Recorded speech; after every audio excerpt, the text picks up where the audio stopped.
Look, let's just call it what it is.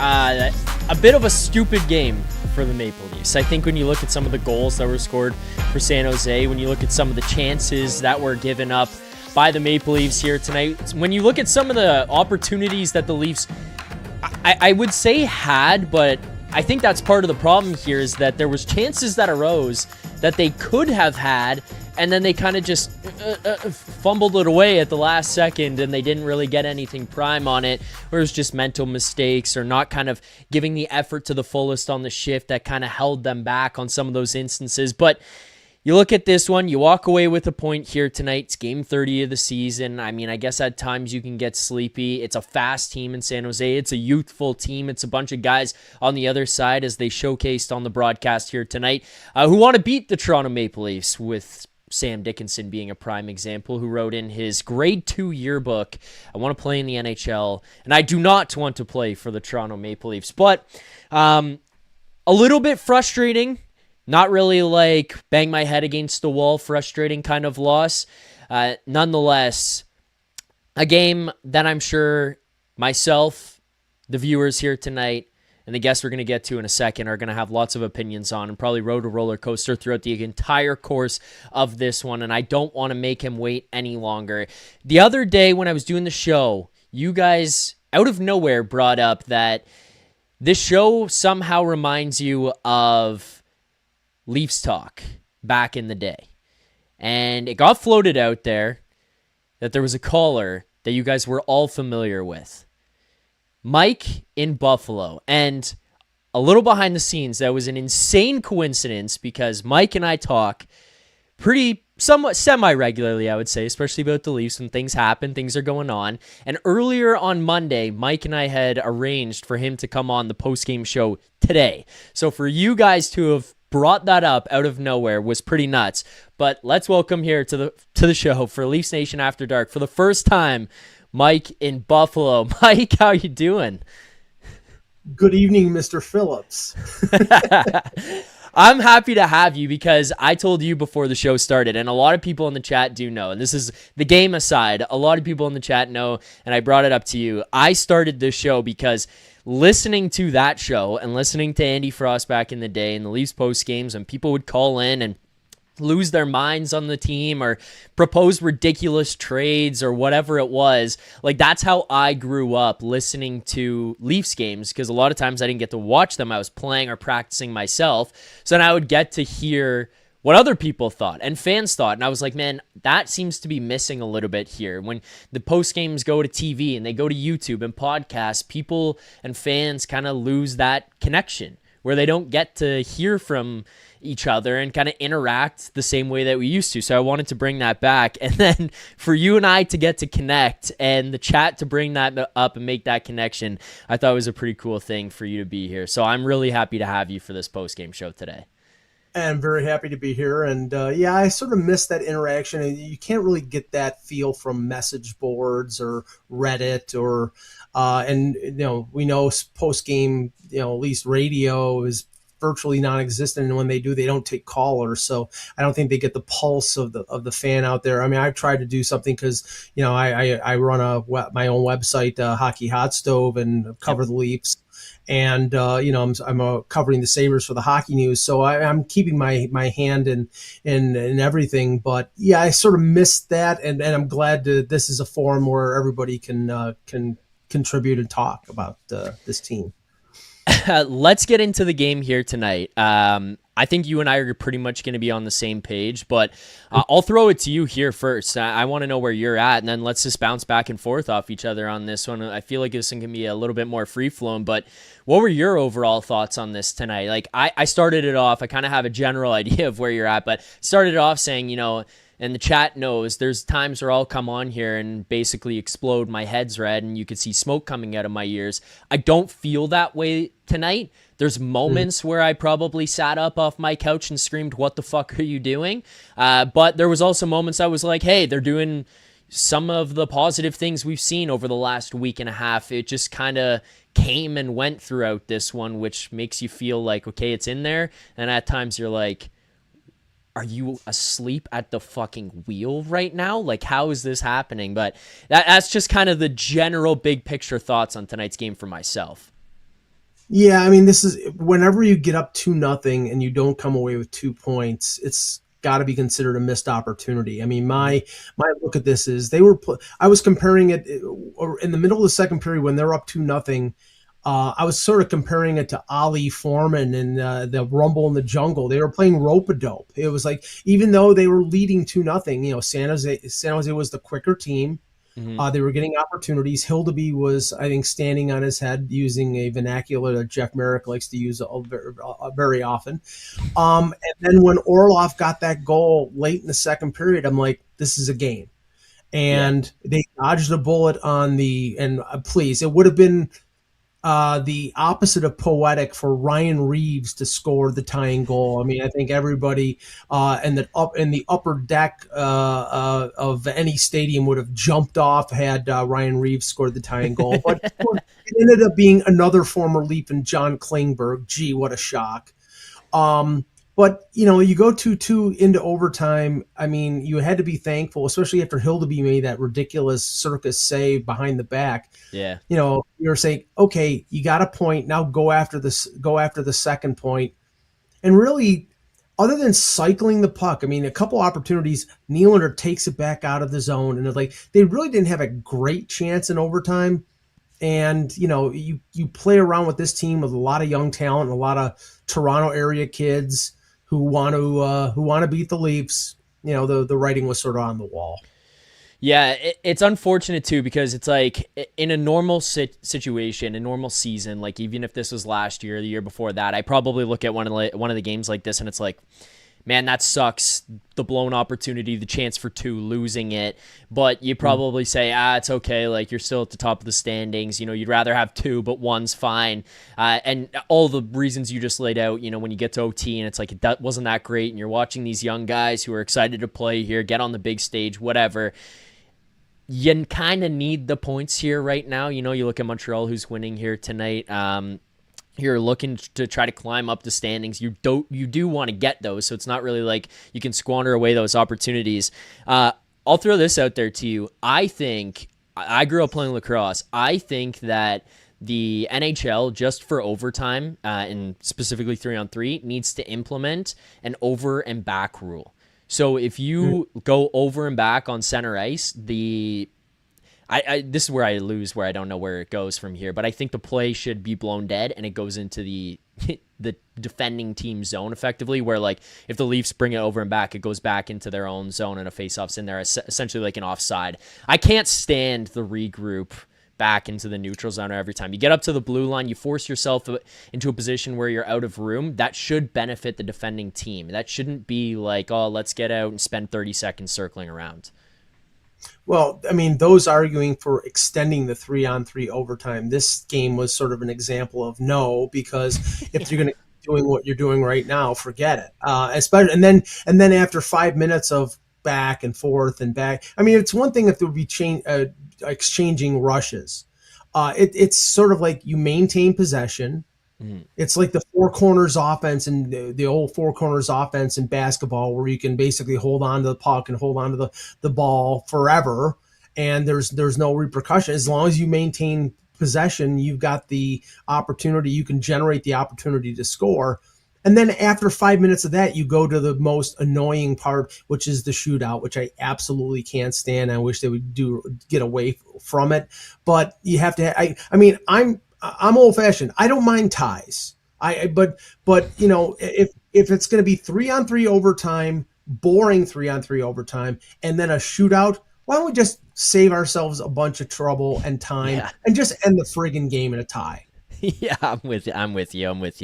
To the game itself, in regulation there, you brought up San Jose being faster here tonight, and I think it was kind of one of the saying rope-a-dope. I thought was a pretty good way to break it down. Like, the one thing that I felt about the Leafs over the last little while is they were using their lack of speed to their advantage. You know, you could feel them implementing heaviness and size, and I know a lot of times it can get misconstrued. I come to the post-game show and the chat says, well, they weren't putting guys through the glass, so they weren't playing heavy enough. They're not playing like they're supposed to.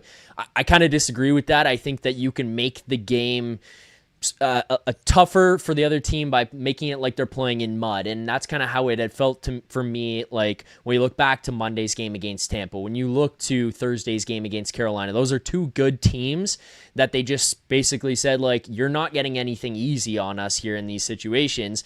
This game against San Jose, there were lengths of time where they looked really good at that, and San Jose couldn't come up with anything. And then there were periods of time where And to me, I chalk this up as mental engagement, because it's like if they just choose to check out at times, San Jose would just run circles around them. And you watch San Jose pour on offense, and it was like the shift before that, San Jose couldn't generate anything with the same guys on the ice. The next defensive group comes out, the next forward group comes out for Toronto, and the next thing you know, it's like they're in the wrong spot. They can't get their feet together. You know, you watch the tying goal at the end. You're watching Nylander and Nic Waugh, who go out to the same defenseman together, and Nic Waugh is screaming at him, get across, get across. Nylander tries to get across to the guy, and Dakota Joshua is kind of already there, but it's like guys just in no man's land. To me, this just felt like a lack of mental engagement, just checking out at times, and I kind of just chalk out some of these up to just mental mistakes here in this game that opened up the doors to San Jose to be able to pour on offense like that. Well, I think there was definitely a sort of a lack of chemistry and because the Bobby McMahon suspension sort of hurt them, because that line with Joshua, Waugh, and McMahon was really operating on the same page, hitting on all 8 cylinders. And now because McMahon gets suspended, they put Nylander, who's struggling, down in that line. And I think there was sort of a miscommunication there. And then really, you put Nic Robertson up on the second line. I mean, you've got a rookie in Easton Cowan, a great veteran in Tavares, who's a little slow of foot, and Nic Robertson, who's a defensive liability every time he steps on the ice. I love his offensive chops, but the only time he's not a threat to his own team is when he's got the puck in the offensive zone. They kept the first line the same, and I thought, even though Max Domi is almost as bad defensively as Nic Robertson, just look at his plus minus. That line was good, and the fourth line with Yarncroke was pretty decent. But I thought those two lines, even though Joshua scored one of the goals, I didn't think those two lines were really hitting tonight. Okay, let's go into the lines. What do you do with these lines? Because right now, I have had a beef with people calling into the show over the last little while with the placement of Domi. So let's start there.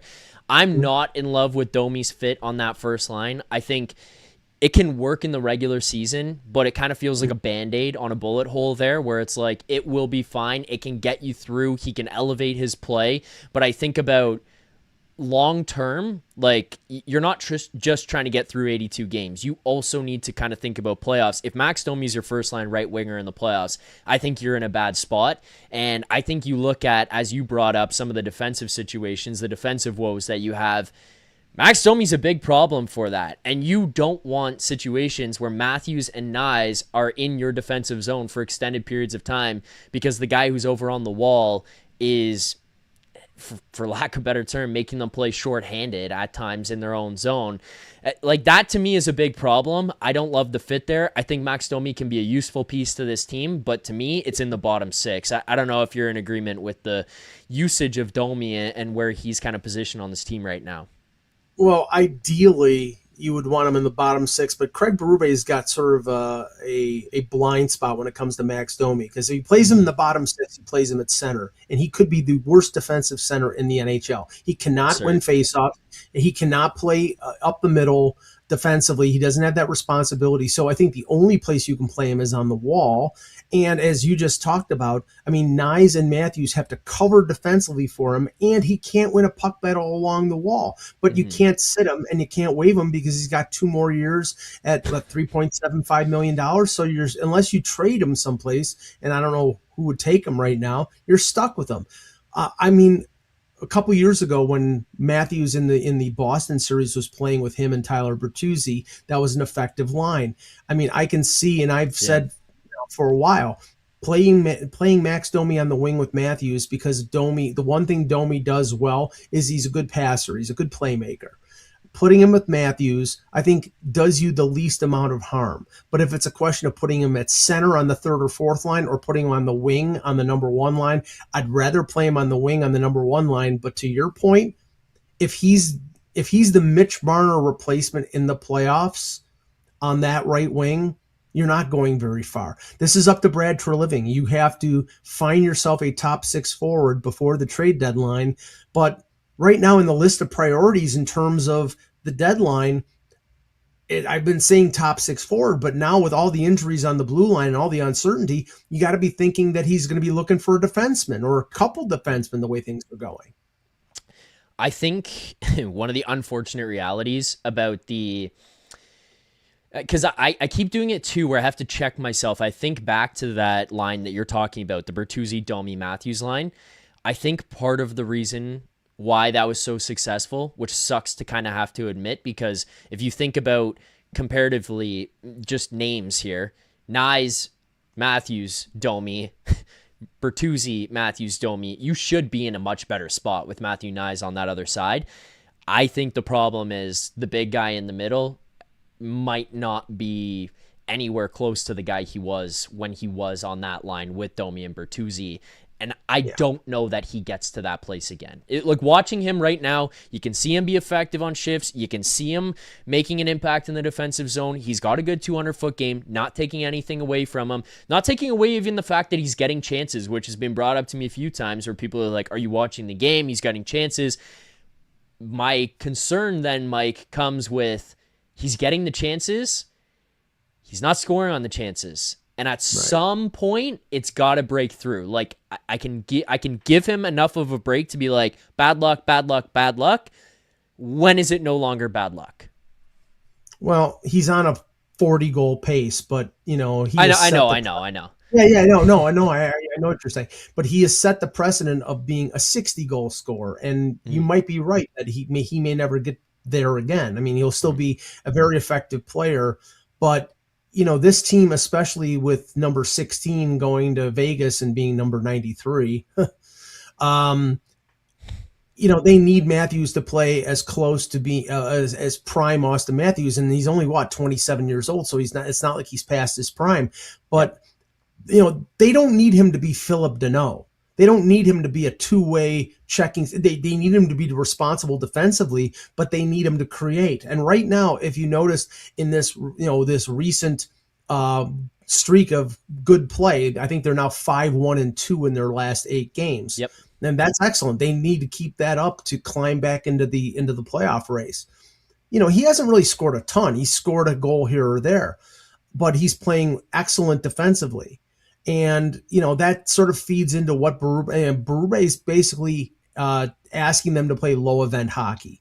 And that may not be sexy, but it's getting them victories. And right now, on this homestand, now they're 1-0-2. They need to win the last 2 games. And it's going to be tough with their defense the way it is, going up against Connor McDavid and Connor Bedard the next 2 games to get points out of those games. And they absolutely need, I would say, out of 4 points, they need 3 of 4 in those last 2 games on the 5-game homestand. Yeah, I would agree with you. It is going to be tough, and it's going to be tough here as well, missing defensemen if Oliver Ekman-Larsson isn't going to be able to return on Saturday night. I kind of want to pivot here to the defensive side of this Leafs team. OEL goes down. I think just full body of work here this season, in my opinion, OEL has been their best defenseman. I think early on, Jake McCabe had struggled. Part of that, I feel like, was just him having to shoulder such a big load until OEL had stepped up. And you also look at the partners that he was playing with. I think some of that didn't really help him. They were kind of throwing him to the wolves a little bit. There was times where he's out there with Simone Benoit, with Philippe Myers, with Morgan Riley, and you're kind of like, well, fuck, like, this guy's being forced to carry everything, and he's getting all the guys that you're like, hopefully you can fix this guy. And it's like, well, somebody's got to help him a little bit right now too, but seems to have found a guy here with Troy Stetcher, his play's elevating, but now down goes OEL. What do you make of this decor right now? If you're looking at a picture of Morgan Rielly, I assume Philippe Myers comes into the next game. Henry Thrun, who I thought was good here tonight. Dakota Mermis is out. I don't imagine Chris Tanev plays on Saturday. It's looking bleak on that back end. Like, what do you make of this group right now? And is there anything that they can do to be able to fix this, salvage it? Or is there anybody they can bring up that you'd be looking at right now? Because this is not a pretty looking six that you'll be playing with on Saturday. Well, it's a cluster. It definitely is right now. I mean, with the injuries, I mean, you've lost probably two of your three best defensive defensemen in Carlo and in Tanev. I know that everybody hates Brandon Carlo right now, but he is a good defenseman. And we don't know whether he was playing hurt before he got hurt. And I think with Rielly, Carlo, and that was a pretty good tandem last year and at times early in the season. Now, Morgan Rielly is being put in the same position that, Deanne Phaneuf was put in a few years ago, playing with, Jake Gardner, Victor Louvre, and all this crap that he was playing with. And, I'm sorry, Philippe Myers is not an NHL defenseman. No. Dakota Mermis is not an NHL defenseman. He tries. I'm not saying that they don't put in an effort, but they're not good. And I think Jake McCabe's struggles for about a 10-game period coincided with him having to play over on the right side with Simone Benoit. He's True, a left he switched defense. sides too. Yeah. Yeah, as soon as he got it back on the left side and he was playing with, Troy Stetcher is an average NHL defenseman, but he's a veteran. He knows what he's doing, and they're sort of playing off of each other. Now basically that's your number one pairing because Rielly is going to be playing with probably either Thrun or Myers. And you can't have a top pairing with, Benoit or Thrun or Myers. So probably you're going to see McCabe and Stetcher eating minutes and then probably Rielly. And I would probably guess Myers since it's left, right. And I like Thrun's game too. And this is where I don't understand. Brad Treliving, this is a guy who had 119 games of NHL experience. And you call up Dakota Mermis. Really? I mean, I couldn't believe it when they did. I mean, this guy has experience and he was playing pretty well down with the Marlies. Now, what can they do? I mean, I don't know if they want to call up William Villeneuve. I think he's a good prospect. He's a right shot, but I've heard things that he's not particularly great defensively right now. That he's still working on that aspect of his game. Other than that, yeah, but so is Philippe Myers also not great defensively. Dakota Mermis also not great defensively. At least this Villeneuve kid, by all accounts, can move the puck. Yeah, but the issue here is Craig Berube knows Philippe Myers from Philadelphia. He doesn't know Henry Thrun. That's why he played his first Leaf game tonight. He doesn't really know William Villeneuve other than what he saw at training camp. I mean, here's the opportunity. You've got 14 forwards. You have extra forwards, Brad Treliving. You need a defenseman. And we don't know how long Ekman Larsson's going to be out, but based on what I saw on the replay, it looked like it was a little bit of a roll of the ankle. I don't think it was high ankle sprain. I don't think it was knee, but the way he reacted, it was something that he's not going to get over in a day or two. So in the short term, maybe they just put Myers in the lineup, but you're talking about you're now with Henry Thrun in your top six. You need a defenseman. You've got forwards like Yarncroke or Robertson. There got to be some trades out there. There has to be some teams that have an extra defenseman. This is where the opportunity is to go out and make a move. If you don't make a move and you're just going to settle for what you got right now, I mean, there's no guarantee that they can keep winning at this pace with a defense with Troy Stetcher on your top pairing. Yeah, good point. I mean, you look at some of these guys in and out of the lineup. Matthias Michelli sitting in the press box again here tonight. You got to start to find a way if you're going to add just pieces around or start to call guys up or something to get creative because, you're looking at some of these guys and knowing, hey, they're not. Maybe Marshall Rafai is nearing a return, which would be a nice A nice piece to have back. Obviously, we've seen him skating and just gotten pictures of him skating. The one guy who did play, though, I'm just curious to get your thoughts on his play tonight. Henry Thrun did play 16 minutes of time on ice. That was the second least, obviously. Only less than him was Ekman Larsson, who left with an injury, as we just talked about. Simone Benoit plays a minute and 44 more tonight. What did you make of Thrun in his first game with the Maple Leafs? Because my opinion, you don't notice him too much, and I think as your sixth defenseman, that's a pretty good thing. There were signs to me that he can move pretty well. He's mobile. He's not the fastest guy in the world, but he's mobile. The puck doesn't look like a grenade on his stick, like at times it does for a guy like Philippe Myers, where he looks like he's scared of the puck. Thrun looked pretty confident when it came to him, pretty confident breaking the puck out. Like, I thought he had a pretty good game here tonight. Hopefully he can build confidence with the coaching staff and they can start to trust him more going into Saturday. But I thought he looked good. I had no issues with Thrun in his first game with the Leafs tonight. Neither did I. I thought he was fine. I thought he didn't, in your first game, basically it's do no harm. Don't make any risky, especially against the team that you played for, who know you very well.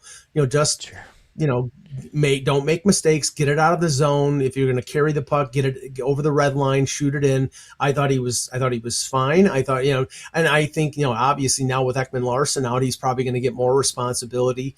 Apparently with the Marlies, he was playing on the right side, and he did tonight playing with Benoit, but then everything got thrown into the blender once Ekman Larsson got hurt. So, I'm not against giving him more of an opportunity. Like I said, I thought he was probably going to be a 7-8 on this team, and I was surprised when they put him on waivers, and I thought he was going to get claimed because a defenseman who's 24 years old, who had a good career at Harvard, who played 3 years, signed with San Jose after being drafted by Anaheim, playing 119 games. I thought he was going to get claimed by somebody. Surprised that he didn't, and then I was surprised that he didn't get called up by now. I think now you have to give him more of an opportunity because what other choice do you have? Yeah, we'll see how it plays out in the long term. But I mean, first impression of Thrun, it was a little bit surprising that this is a guy who didn't get an opportunity earlier on, especially when they were cycling through those guys and seeing. That game, I don't know if I'll ever be able to erase it from my memory. You and I talked about it after the Buffalo game with Myers and Mermis. Watching both of those guys, and then I think it was that weekend they played back-to-back, one in Buffalo and then one Toronto the next day. Watching both of those guys was like claw my eyes out worthy. I couldn't believe it, and then you see this kid here tonight, and it's like, we couldn't have gone to this guy. Like, he's sitting there. Right. Exactly, and you recall that game that disaster in Buffalo, which they normally every time they come to Buffalo, it's a disaster. Morgan Riley was sick or injured. It was one or the other. He missed the morning skate. He couldn't play, so they were forced to play Mermis and Myers on the bottom pairing, and that line was on for I think 3 of the 5 Buffalo goals. And then the next night they played Caden Primo, and they actually got a victory, which was a miracle. So but this is something that has been symptomatic for the entire season. I mean, they've been shorthanded on the blue line. You lose Tanev twice. And the one thing that they can't do right now is rush him back. I mean, I don't know whether all the reports of him having to have surgery on his neck, Berube basically said that was overwrought and not exactly accurate. But they are being very careful. It's been 5 weeks, going on 6, since the Mishkov collision in Philadelphia on November the 1st. And Carlo has had a setback, and they say he's going to have surgery, but I don't think he's had it yet. So, I mean, you're talking about your right shot defenseman on your top 2 pairings. It's tough to recover from that. Somebody in the chat, Zach, can you get Keith Pelly on before Christmas? I don't think so. I don't think that's happening. David Alter tweeted out a minute ago here, by the way, Mike. Craig Berube says a decision on Chris Tanev will be made in the next day or so. Didn't go into any other detail about how the evaluation from Wednesday went. So to the point, I mean, nobody knows. And honestly, we don't have to get into this, but again, just to reiterate, who the fuck knows with this team? Like, I Oh, keep I going mean, to it. Like, November 13th, Anthony Stolarz was day to day, and we've seen one picture of him in the last month, and it was like 2 days ago or 3 days ago in the locker room, and it was like, I didn't even know he was in the country. I had yeah. no idea. put Who out knows? put out an APB on Anthony Stolar. No, I mean it really. I mean, in the media center of the hockey universe, to have. I mean, they're more careful and close to the ranks than they were with Lou Lamoriello. I mean, you at least would get upper body, lower body, and you'd get a general range of what was going on. I mean, excuse me, it's like this isn't exactly you're not the KGB or the CIA. You can share what exactly is going on with these players. It's not proprietary information. In fact, with all the gambling sites going on with the NHL, you would think that they would ask and demand some accountability from these teams like they do with the NFL to say, okay, the guy is doubtful, questionable, and they specify what the injury is. We have Yep. no specifics on what happened with Stolarz. It was November 11th that he was hurt. So you're talking about 5 weeks or 4 weeks. And it's like nothing, not a thing. So, I mean, at least we've seen Joseph Wall. He's been on the ice, and he's not exactly going to be back in a week, but it looks like he'll be close. And they don't have to really rush him back because Hildeby has been great. But Yeah. there should be more forthright commentary and news from this team. They hold things very close to the vest, and I think it's a little ridiculous. Yeah, I mean, I think one of the things too is like I said it on the show a few times. I don't even need them to tell me like what the injury is necessarily. I think Right. what you said about Lou is pretty bang on, like upper body, lower body, whatever, and then kind of shut it down there. But the one that I just keep thinking about is like it's just like you run the risk of pissing off the fan base when you just are so confusing with things, and we don't have to go further into it, but like Brandon Carlo, they're talking about this guy's nearing a return. He's going to skate on Monday. Right. The next thing we hear, he's on a plane going home. He's like potentially surgery. I'm like, what the hell just happened? Did somebody like fall on his leg in the skate today? No, it didn't go well. It's like, well, why did you say he was that? You made it like he was so close. Like you just run the risk of pissing off the fan base, which it's not all about making sure the fan base is happy, but you probably don't want them turning and having pitchforks outside of the Scotiabank. Mike, I got a few other things for you. I don't want to keep you forever. I don't know how much time you have. I'm enjoying having you on here, good. and chat's enjoying this as well. So, all right, let's run through some other things. I want to go kind of some specific players here. William Nylander, called out by Craig Berube. He's had a tough go over, I don't know, what is it, the last week and a half here now, and I gave him the excuse, like I gave him the out of the sickness that it seemed like he was dealing with, maybe an injury. I think it was Mike Johnson who first brought it to our attention on the Friday night game against Washington. I think that was the first one that he missed, and it was kind of like, okay, if he's dealing with something here and he can't play, then let's see where we're at. And I mean, in fairness, there seems to be some kind of bug going around with people in Toronto. I just dealt with it. The host of Leafs Morning Take, Nick Alberga, just dealt with it. Like, it's going around here. So, okay, sure, give him that.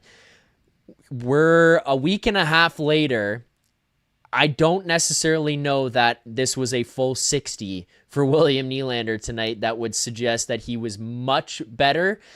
There were a lot better shifts here tonight, but what did you make of his game and his response by being sent down to the third line here by Craig Berube tonight?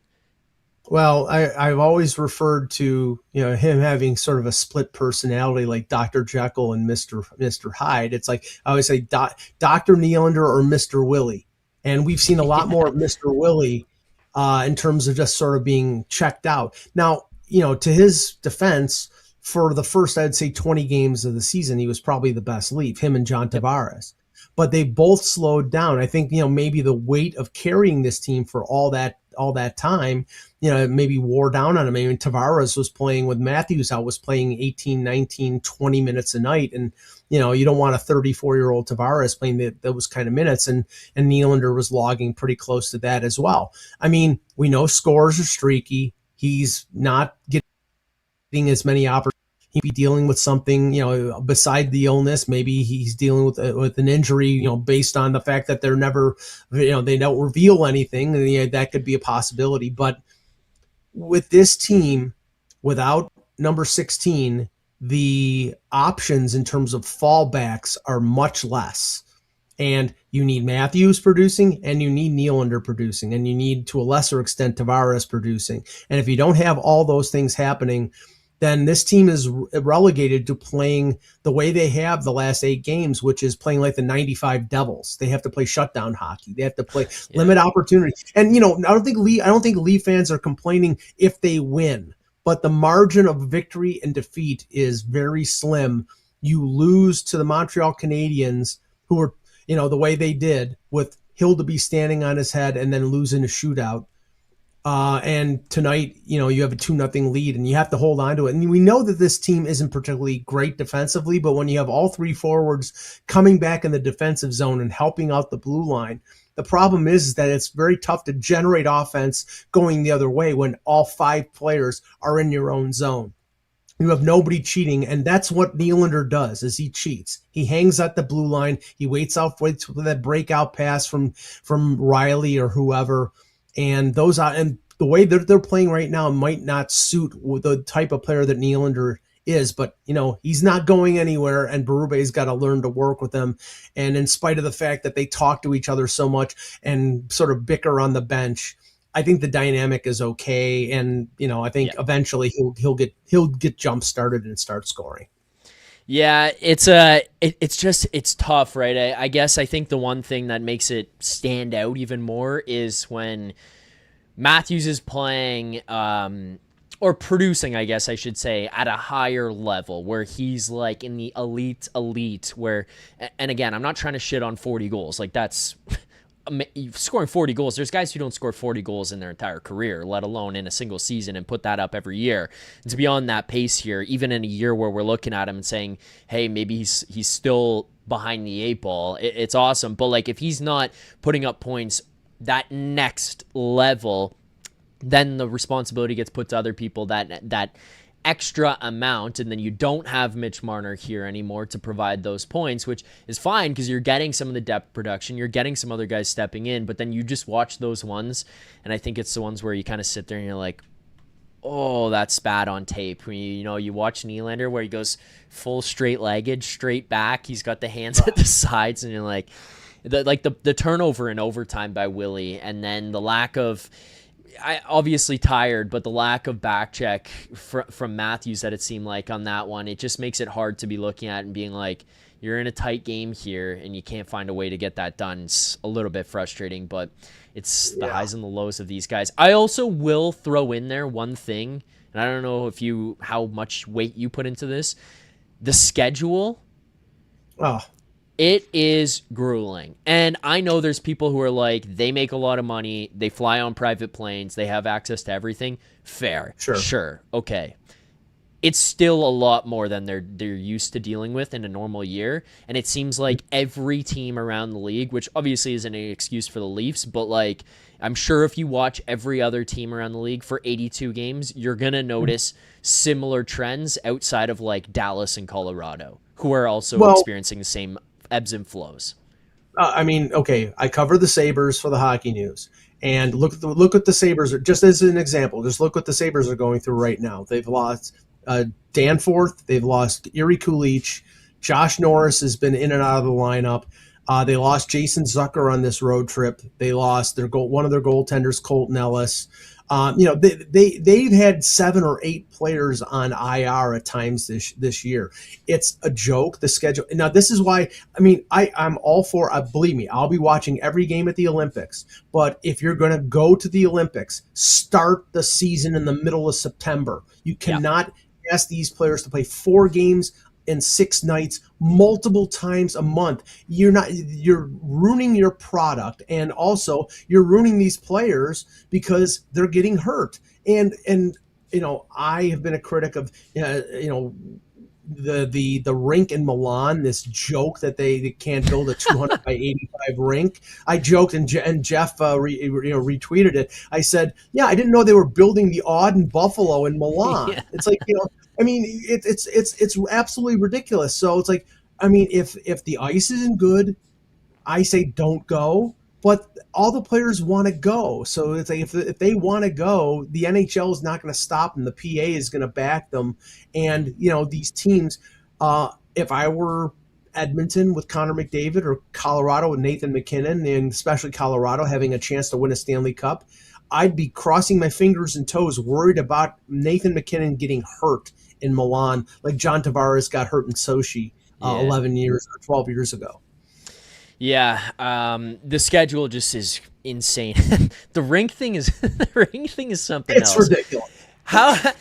And apparently, I think the latest thing I heard was from today was they're not like putting ice in yet. They still haven't even started working. What are we doing? Like, this is the Olympics. Like, this isn't fucking Buddy down the street trying to put it in an outdoor rink, and he's like, it's kind of warm today. Like, the rink's screwed. No, this is an Olympic operation. We can't be dealing with this. Well, the funny thing is the IIHF basically came out and said, we do not have a plan B. We're playing in this arena. Okay, I've been saying for a year, well, the backup, because, at that point, the building had barely been worked on. I says, is the backup Torino, where they played the Olympics a while back? Yeah. No. Is the backup playing in Switzerland, or because these Olympics are all over Italy? No, that's not. There's no plan B. They can't even say, well, let's play these in NHL buildings in North America, because probably most of these buildings are booked during that 2 to 3 weeks. So what are you going to do? I mean, you're stuck.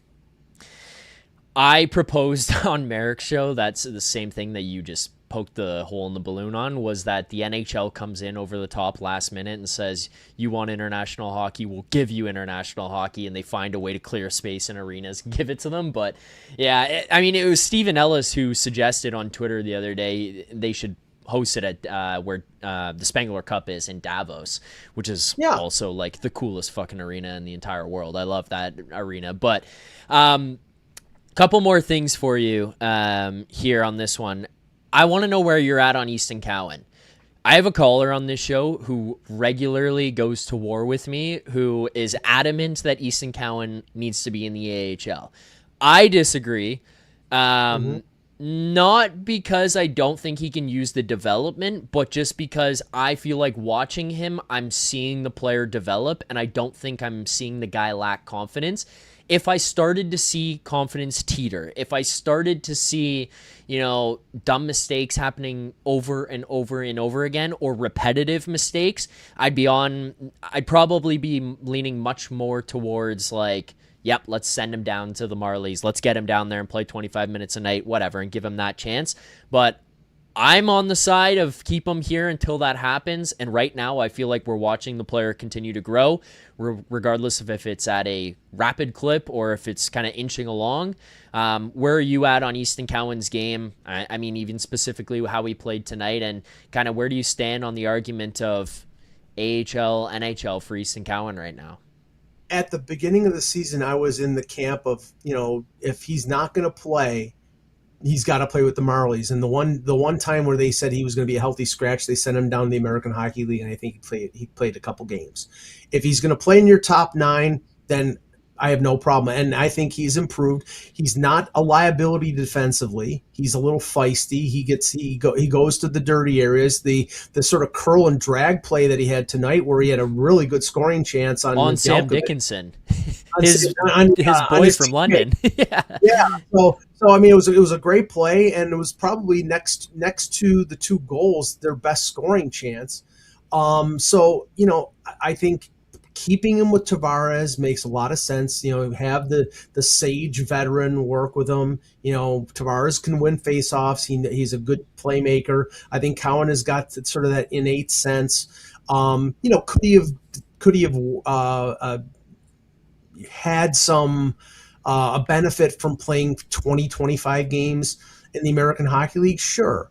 But I think right now he is fit in their top 6 as a complementary piece. And, I think once that Tavares Nylander tandem gets jump started, I think he'll start getting and piling up more points. He's played a lot better than I thought he was going to play. Truly.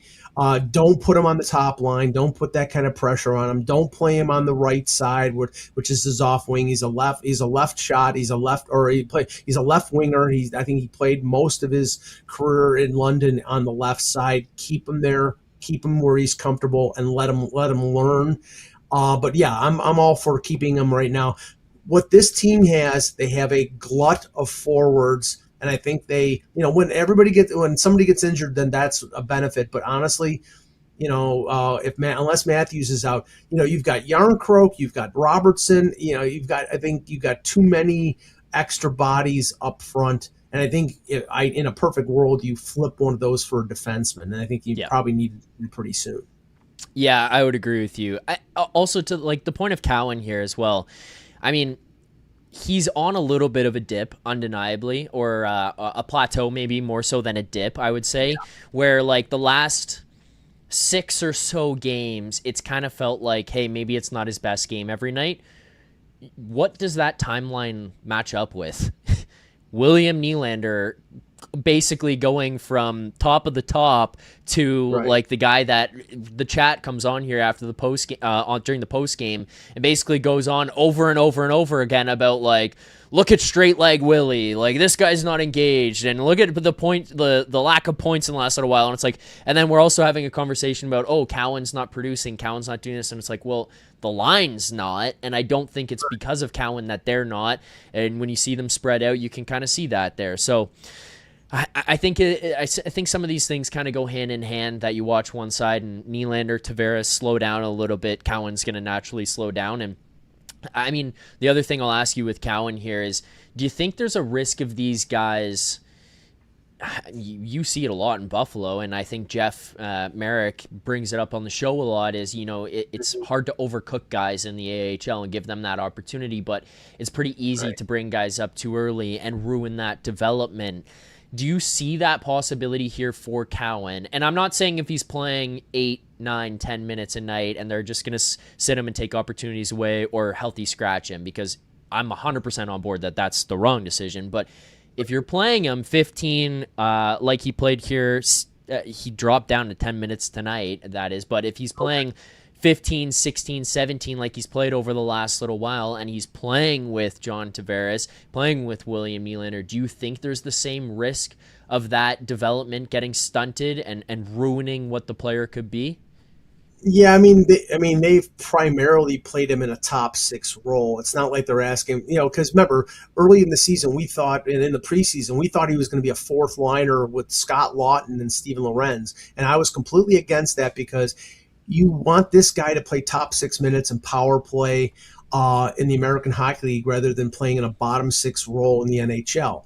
If he was playing on the 4th line or even on the 3rd line, I would say let him develop his offensive game. He's got good puck moving ability, good vision. You want to develop that. You don't want, but he's playing in that scoring role with the Leafs right now. So as long as he's doing that and he's not overwhelmed, which I haven't seen him being overwhelmed, I think you keep doing that. But if it gets to a point that you're playing him down on the 4th line, then I think let him go back down to the Marlies and let him dominate at the American Hockey League level.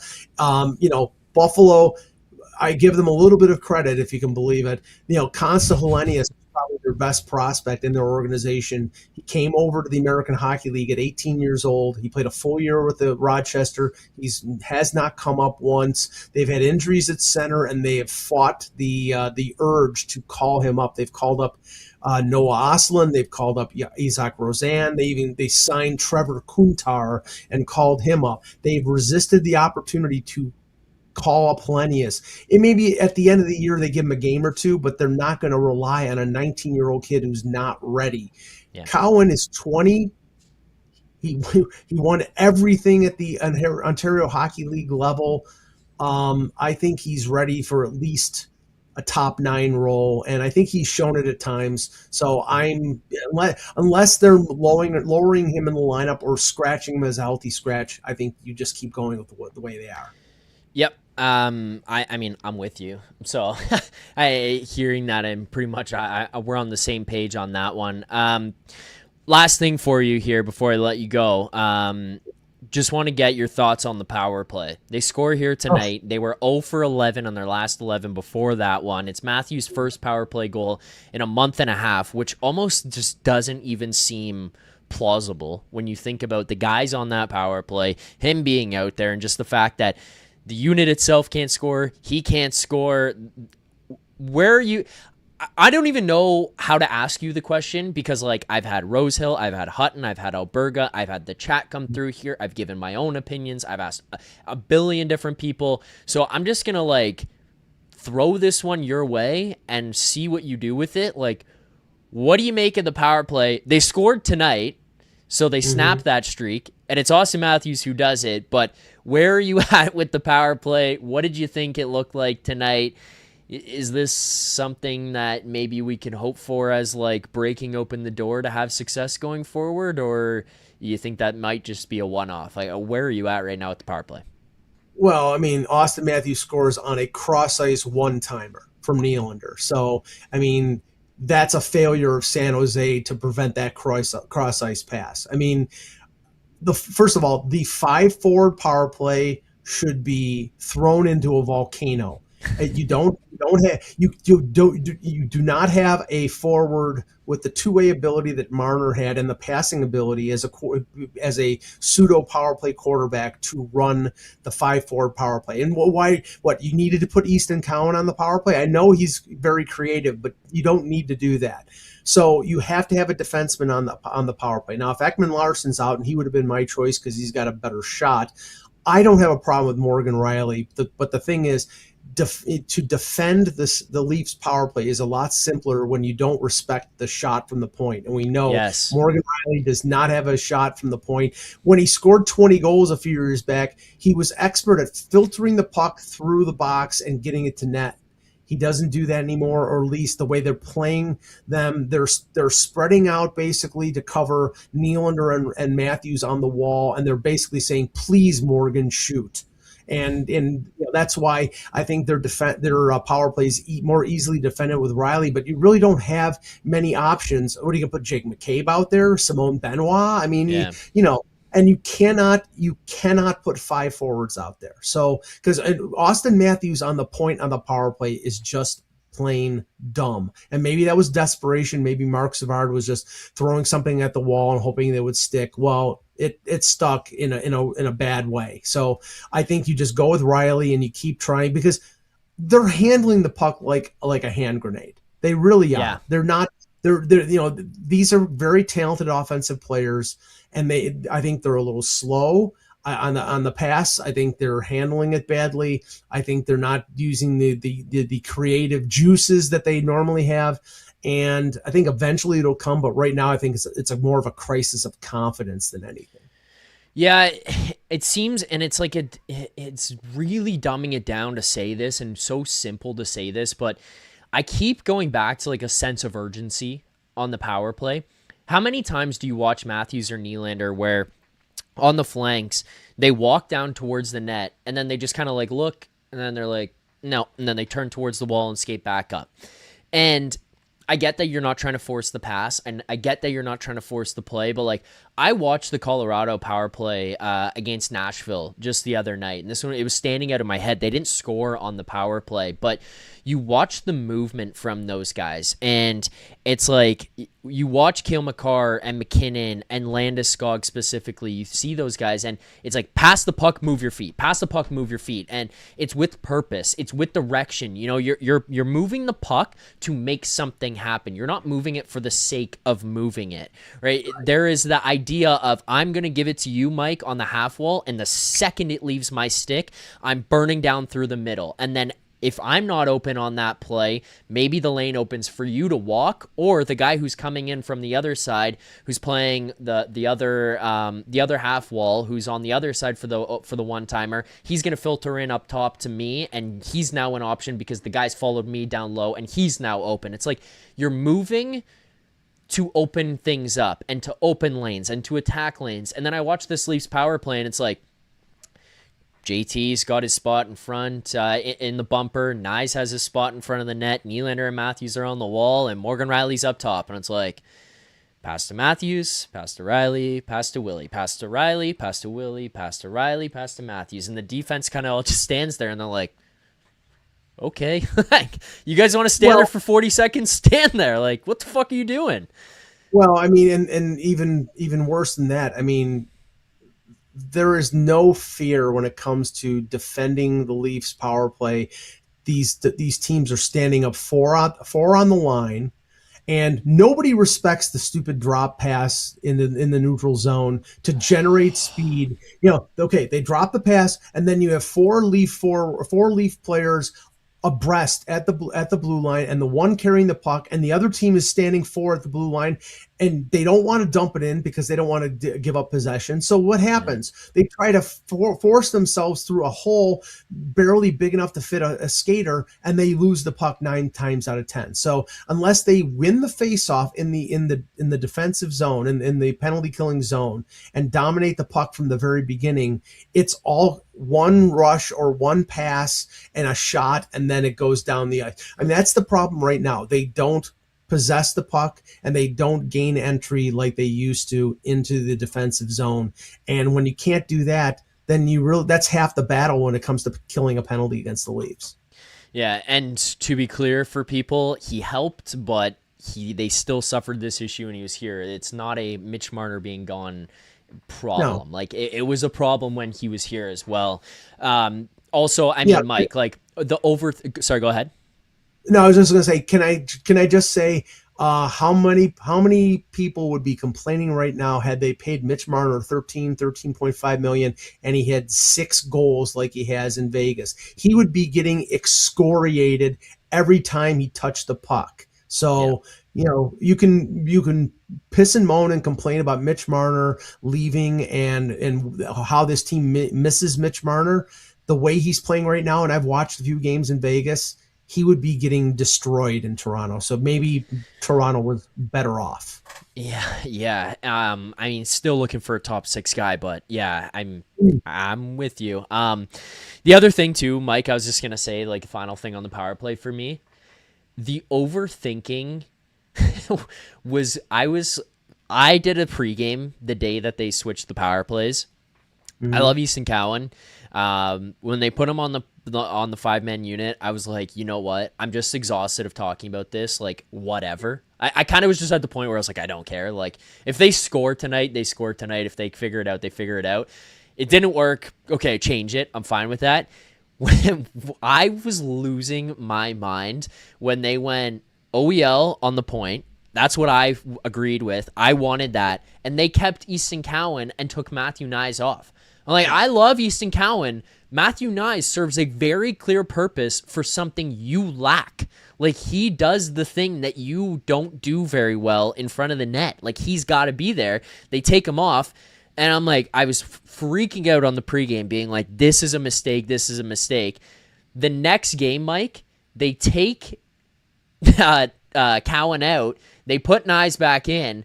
And then I continue reading Morgan Rielly back, OEL out. I'm like, oh my God. Like, we are just, you finally get a guy who's sifting pucks through well this year. As to your point, like, Morgan Rielly, when he is successful, he's finding ways to do that. Not right now.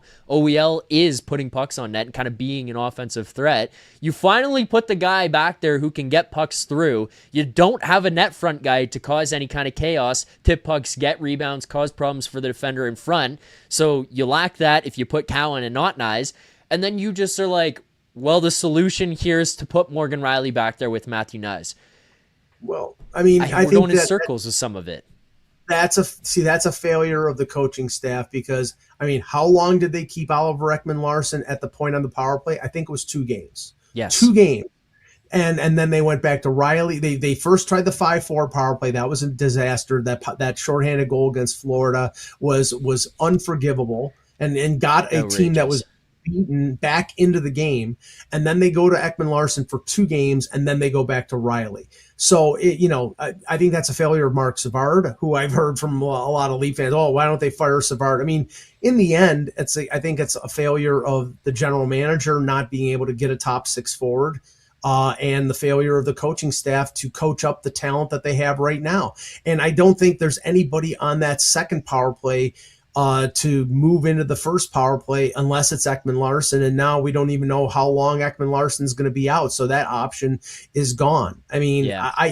I think you have to have Nyes in front of the net. He's impossible to move off the front of the net or distributing at the side of the net, and Tavares in the bumper position. You just need Matthews. At a certain point, you need Matthews and Nylander to just start winding up and shooting. You know, Yes. yeah. I'm sure that there are not many NHL defenders who want to get in front of Austin Matthews one-timer. So you know what? War by attrition. Just shoot. Keep shooting and keep going through the forwards and defensemen of the opposition until you have a clear shot. Couple things for you before you on your way out here. Leafs coach Craig Berube says D-man Brandon Carlo had surgery. He was asked about a timeline. You tell me if you can decipher this one. Quote from Craig Berube. Okay, ready? At the time, they thought about a month. We were on the road, I think, when it happened. End quote.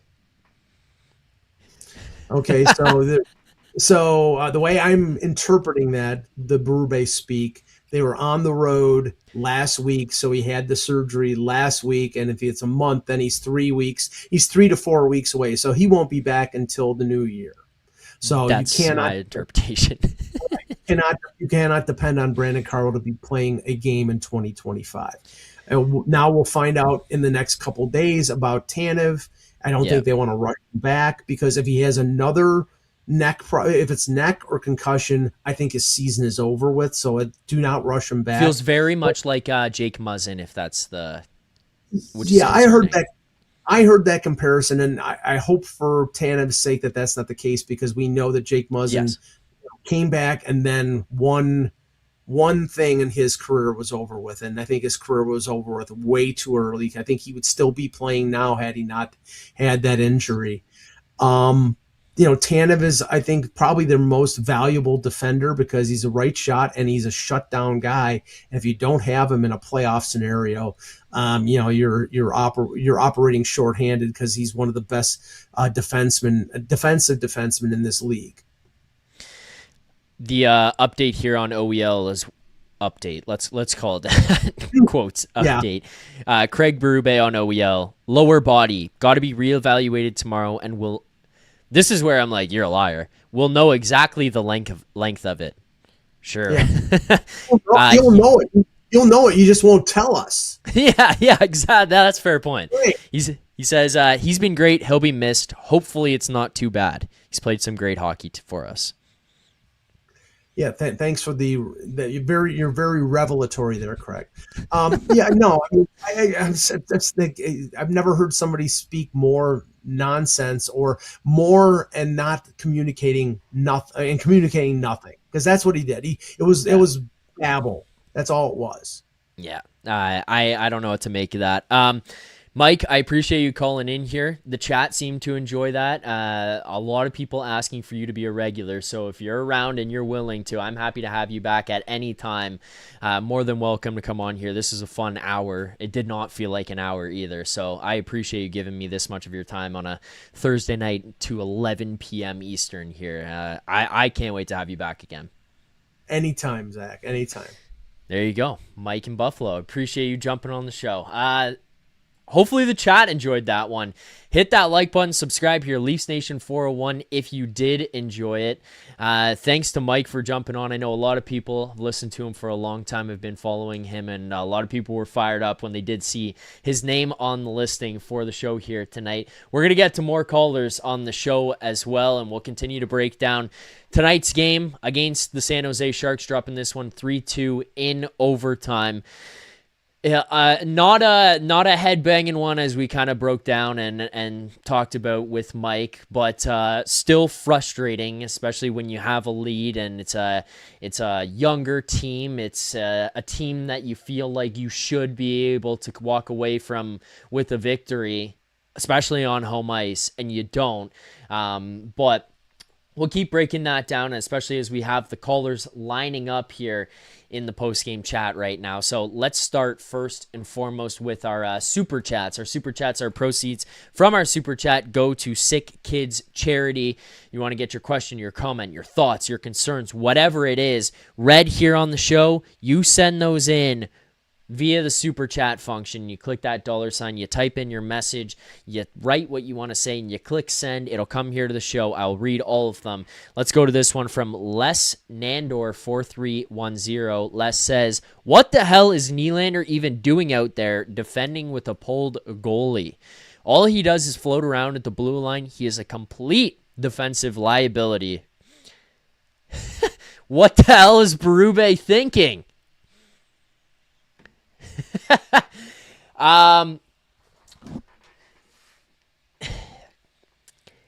Look, there seemed to be a lot better options you could have gone with late.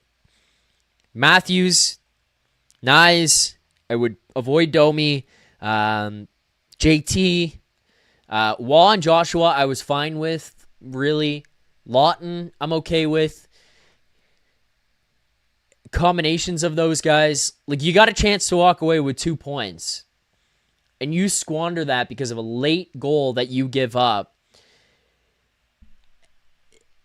The frustrating thing to me with Nylander there, like, it's not just the concept of why is Nylander on the ice, and Craig Berube's quotes here after the game tonight all seem to be speaking glowingly of Nylander. He says this is the most engaged he's looked in a while, whatever.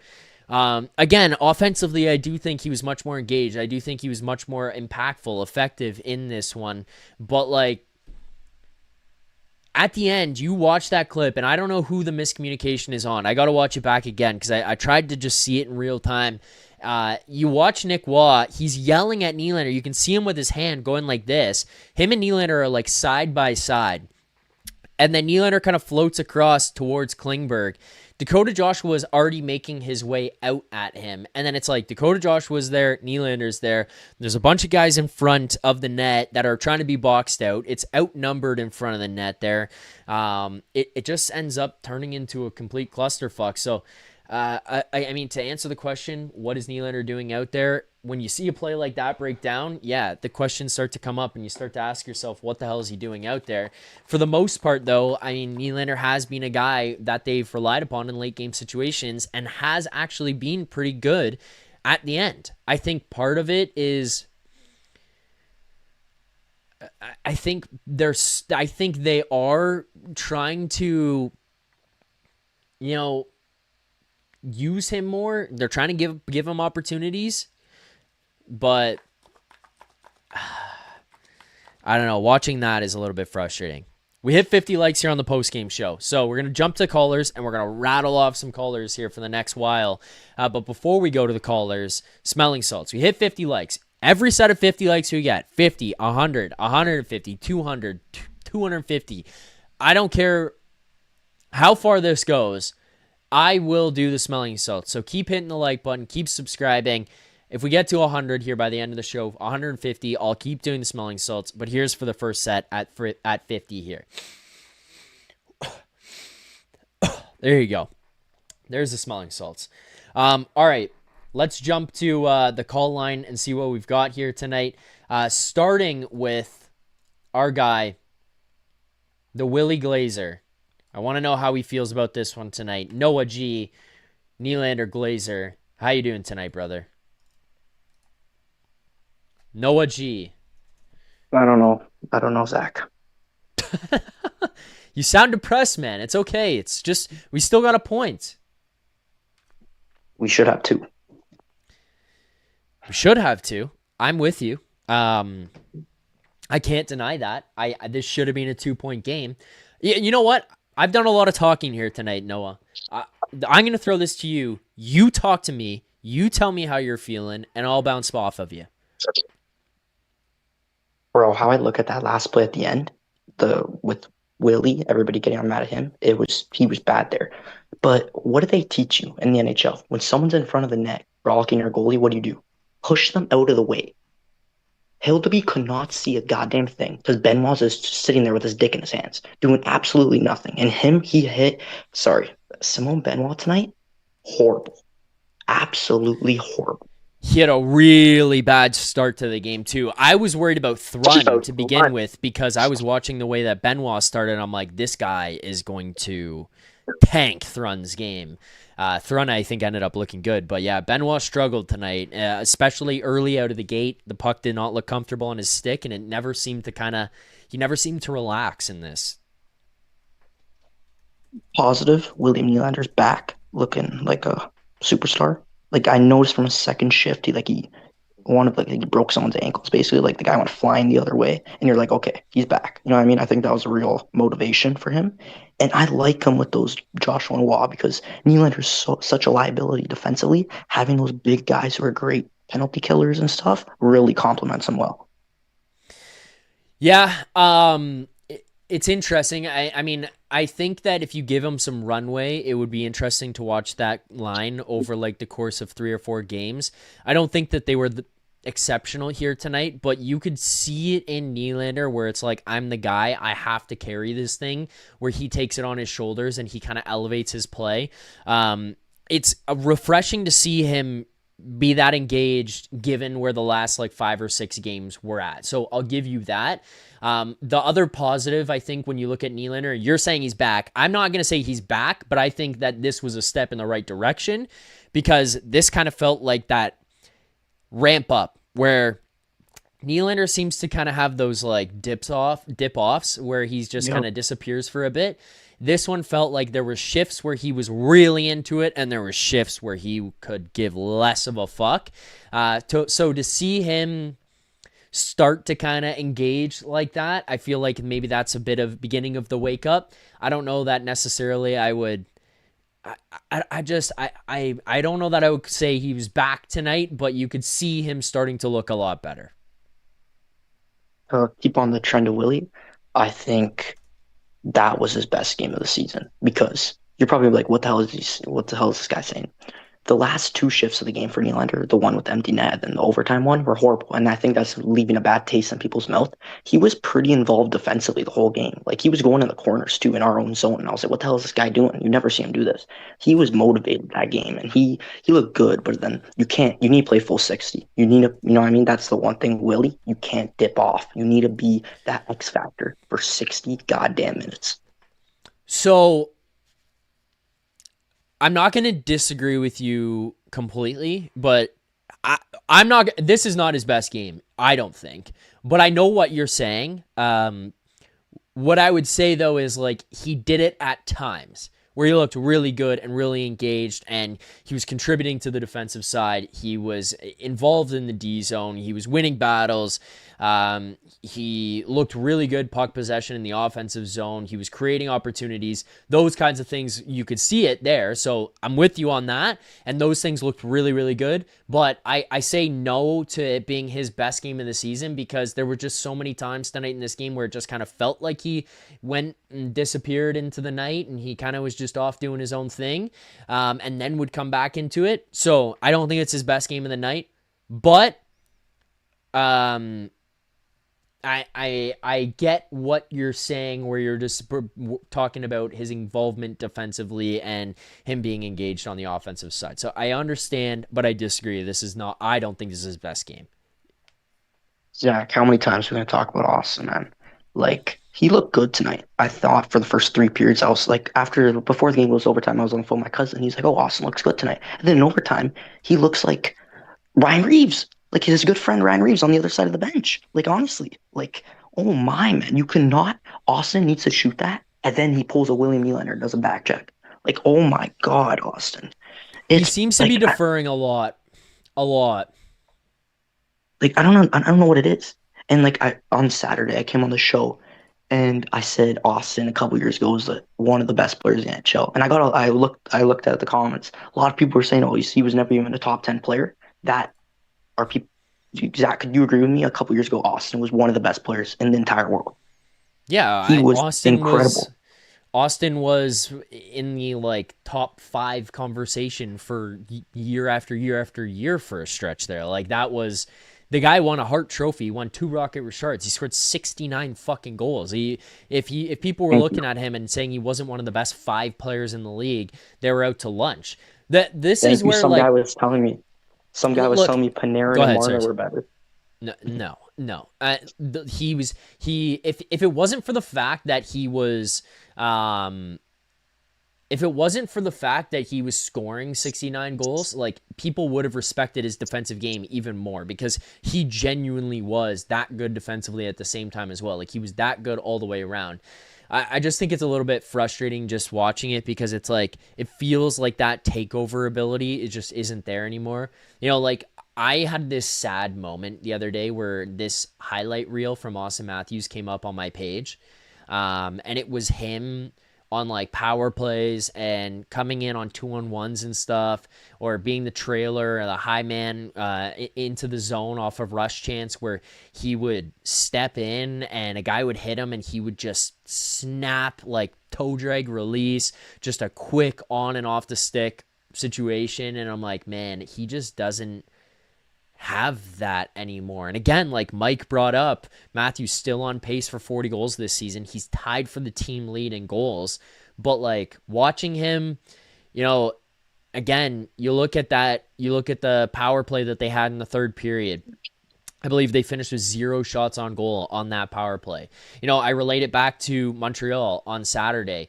I know there was a lot of people screaming and yelling about that being such an awful game. I don't think it was that terrible of a game. Like, I get the frustration. I was frustrated too, but I look at the offensive chances that they had or they just don't capitalize and the missed net opportunities that they had there. Matthews is right alongside that conversation. And on the power play where he just chooses not to shoot, or when he does shoot, it just doesn't feel that lethal. Like it feels like we're just looking at Matthews and we got to look at him differently, which is an unfortunate situation, but that's kind of where we're at right now. I keep on seeing those sad edits of Austin Matthews, like, take me back. Like, he's not dead. He's not gone. He's still in this team. It's crazy how many people are still making these sad edits because we don't know where he is. Like, this guy was insane, and now it's like he's just still a great player. But, man, yeah, he's a great player. He's still a great player. That's a thing that we got to, like, yeah, he's a great player. Exactly. Yeah. It's just one thing I just want to see. I need to see a hat trick. I need to see a hat trick soon. I just want no great that would feel to see Austin Matthews score a hat trick again. That would be. It would feel insane. real good. It would feel real good. Yeah, I don't. It's a weird situation. Like, I tweeted the other day and I got some really pissed off people. I said, is 34 washed? And it's kind of tongue in cheek. I'm just making a joke, but it's like, you look at the chances that pop up for the guy and his just inability. Like, again, we're talking about this in a game where he scores, which I think is kind of funny, but it's like, this is a game where in years past, he's probably scoring 2-3 goals in this game. And he just doesn't have that ability tonight. I don't know. I'm again, maybe it's just bad luck and one day it's going to go. And like you said, he's going to score 3 and all of a sudden, boom, it blows open. But it feels like that offensive guy who can dominate a game is just not there right now. Yeah, man. I don't know. I still think the foundation of the team is good. I saw some people complaining that people shouldn't pay $300 to watch this defensive team. People pay money to watch a team win. Like, I would rather see the Leafs win 2-0 than lose 6-5 because they score goals. I'm sorry. Like, people who say that are just dumb out to lunch. But, like, man, I want to see this team win. And they look good against Tampa, I thought. This game today, that second period, they dominated. And then they gave up that goal to Orlov. The game flipped. The momentum that this team goes through, the switches, is too bad. They need to play a full, strong 60 minutes. Mm-hmm. You know what part of it is? I think about that John Tavares comment that he made earlier after the loss to Columbus, where he talked about maturity. I think it's gotten a lot better. The approach to the game, the way that they play, all of it, I think it's gotten a lot better. But I think that, to your point, Noah, where you said like that goal was scored and it felt a little bit deflating, I think that that's like a maturity thing, which is ridiculous to say when you consider that the Leafs are one of the older teams in the NHL right now. Like, that's not acceptable. That's not acceptable. And again, I'm not doing this to like blow up on the team here tonight, but reality is you can't be doing that when you're at this point. It did feel a little bit deflating. I won't lie. Yeah, that was an okay game. I still feel like this team has a lot ways to go to be a cup contender, but Yeah. that was an okay game, and I'll leave you off on that. All right. Noah, thank you very much. I appreciate it. Look forward to hearing from you on Saturday when Matthews has 3, Nylander has 2, and the Leafs win 5-4. And then people are Oh, going to re come to the chat and be like, you see that, Noah, you asshole? Wasn't that fun? Don't you like seeing goals? really quick, prayers up for Oliver Ekman-Larsson. He's probably in Australia already, but Yeah, no prayers up for kidding. my boy. Yeah, no kidding. All right, Noah, thanks for calling in. I appreciate it, buddy. Thanks, Zach. There you go. Noah G. We got more callers to get to, but before we get to the next one, just quickly for people, let's get to our best bet segment. Our best bet is a presentation of Bet365. Whatever your bet is, it's never ordinary. At Bet365, use code NATION. That's NATION, code NATION, NATION. You must be 19 or older, Ontario only. Please play responsibly. If you or someone you know has a gambling problem, visit connectsontario.ca. Yeah, things are bad right now. Things are bad. We lost two best bets on this one here tonight. Nic Robertson, anytime goal, and William Nylander, anytime goal, both lose in this one. So that was Nicky Bobby for a half unit at plus 350. That was going to profit if it won 175. And then Nylander's was $50 to profit 77.5 at plus 155. That one loses as well. So we lose a full unit in this game tonight. It's a dark place for the best bets. And you know what the frustrating part was? Look, Nylander, we were betting on just kind of stepping up, or I was betting on just stepping up and kind of having some type of response game in this one.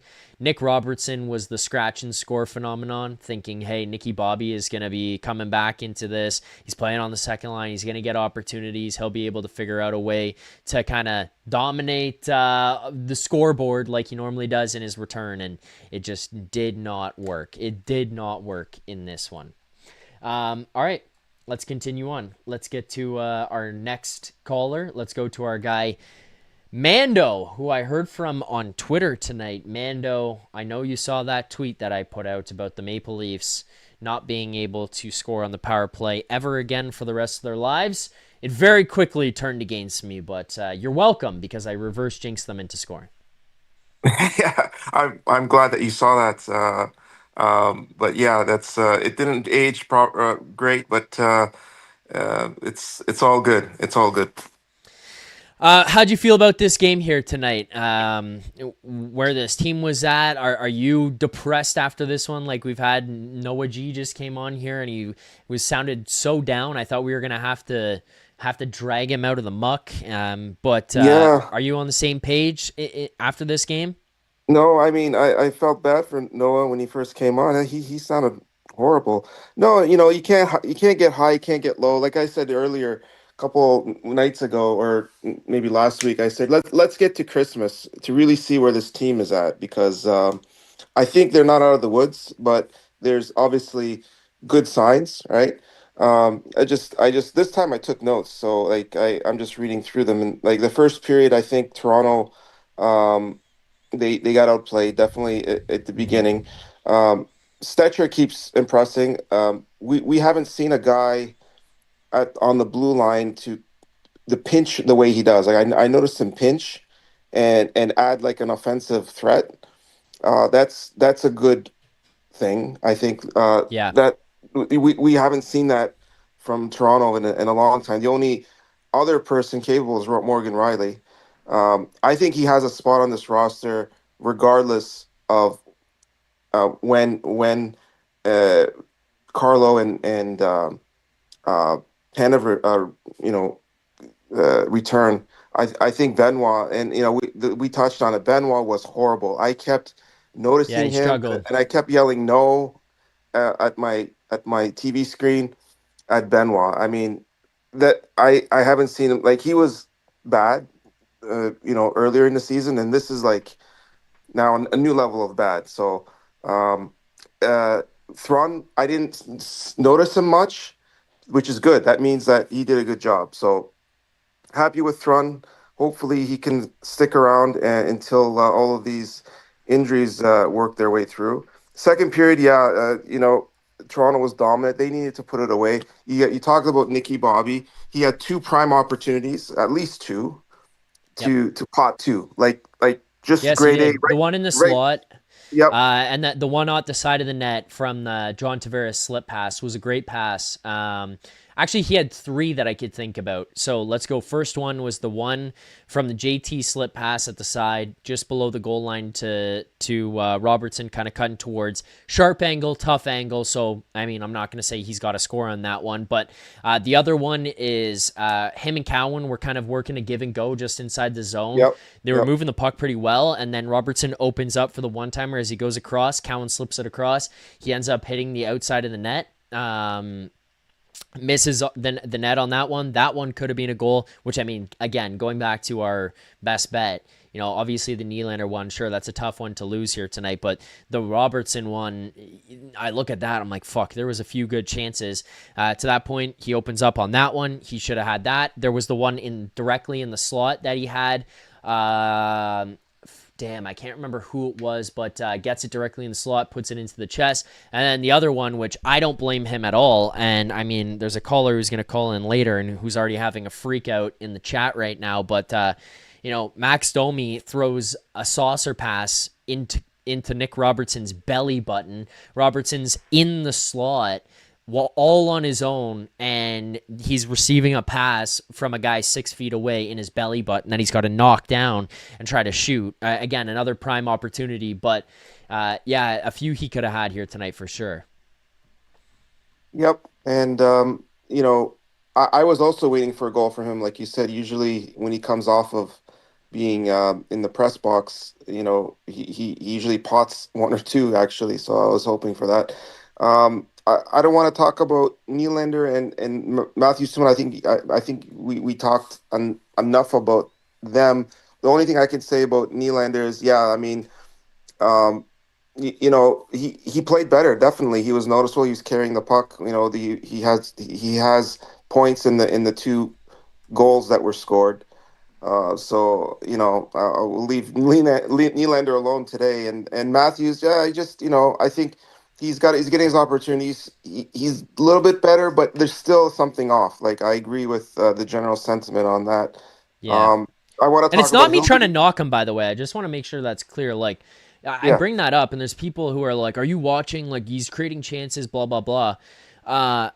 Again, I'm not trying to knock him. He's playing really, really well. My point is just like, I'm not saying he's got to be the 69 goal season Austin Matthews, but he's not even like 50 goal Austin Matthews, not 55 goal Austin Matthews. Like that next level that makes him like the elite tier beyond just being a really good hockey player. It seems to Sure. be missing. Like Yep. like it's like right now watching him play is like having really good mac and cheese, but if you could throw some hot sauce or some chili flakes on it, it would give it some oomph and some kick, and it would put it over the top.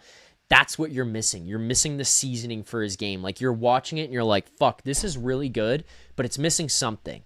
Like, that's how I feel watching Austin Matthews. That might be an insane analogy, but that's just kind of the sentiment that I get when I watch this guy right now, where it's like, he looks really good. He's doing all the right things. He's playing well defensively.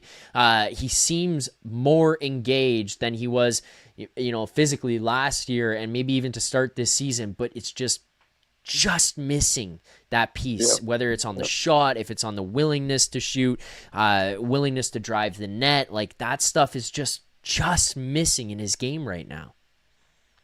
Yeah, absolutely.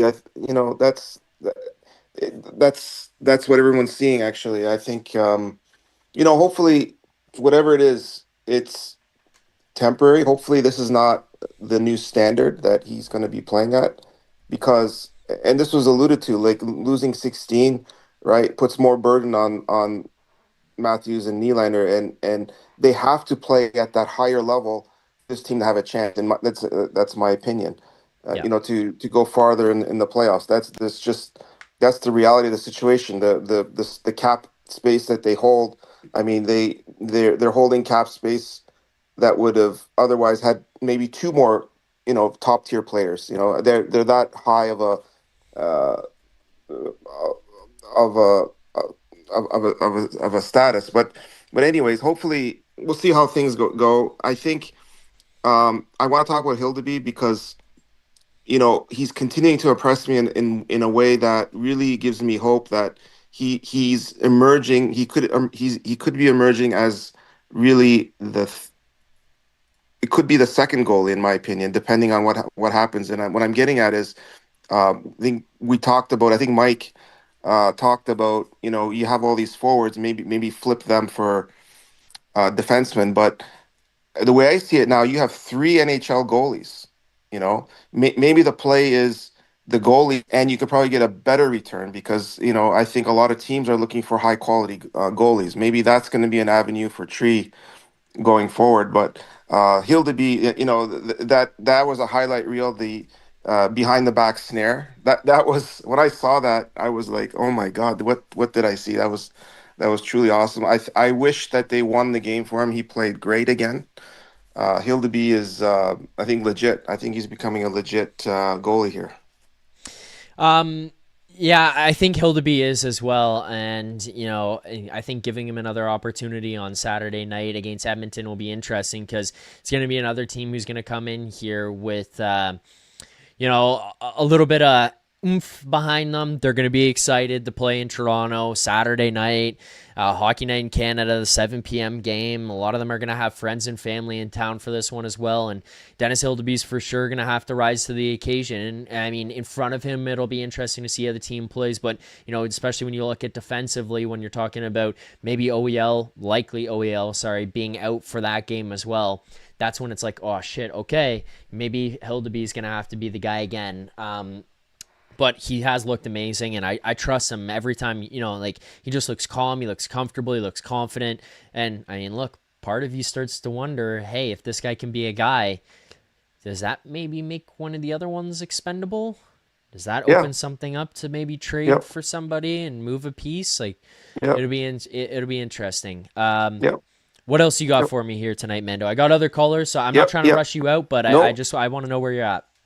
No, that's it. Again, where I'm at is, I'm not judging this team until Christmas again, until we get there to see where we're at. Hopefully, if the Leafs are in a playoff position, I think that's good. That'll probably give Tree some ability to look for, make trades perhaps.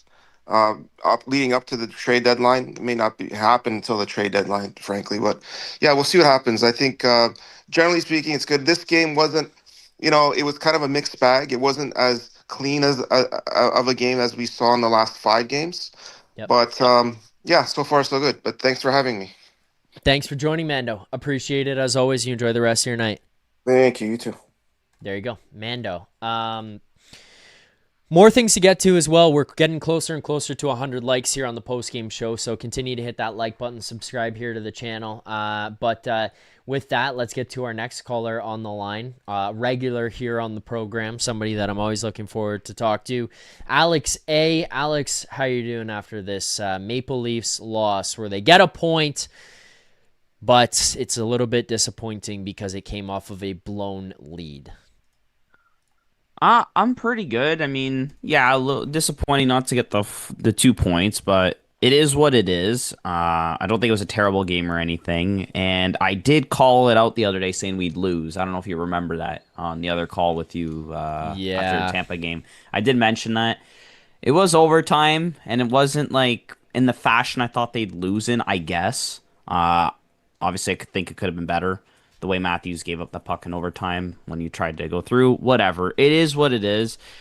I'm not super down, or I'm not taking this game like too crazy like with what happened. I think losing OEL kind of maybe brought a little bit of momentum down and kind of made things harder towards the end of the game, because I think at the end of that game you would have seen OEL out there probably trying. That's a good point. That's a good point. Yeah, like I feel like he would have been a really big contribution there.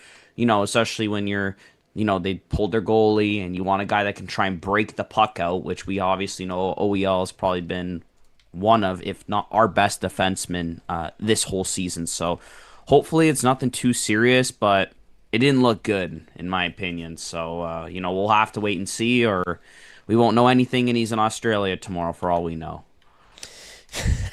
Everyone's buying into the Australia. Australia's the place to go now. Germany last year, Australia this year. I mean, who knows? Hearing, hopefully it's not too long. Blah blah blah.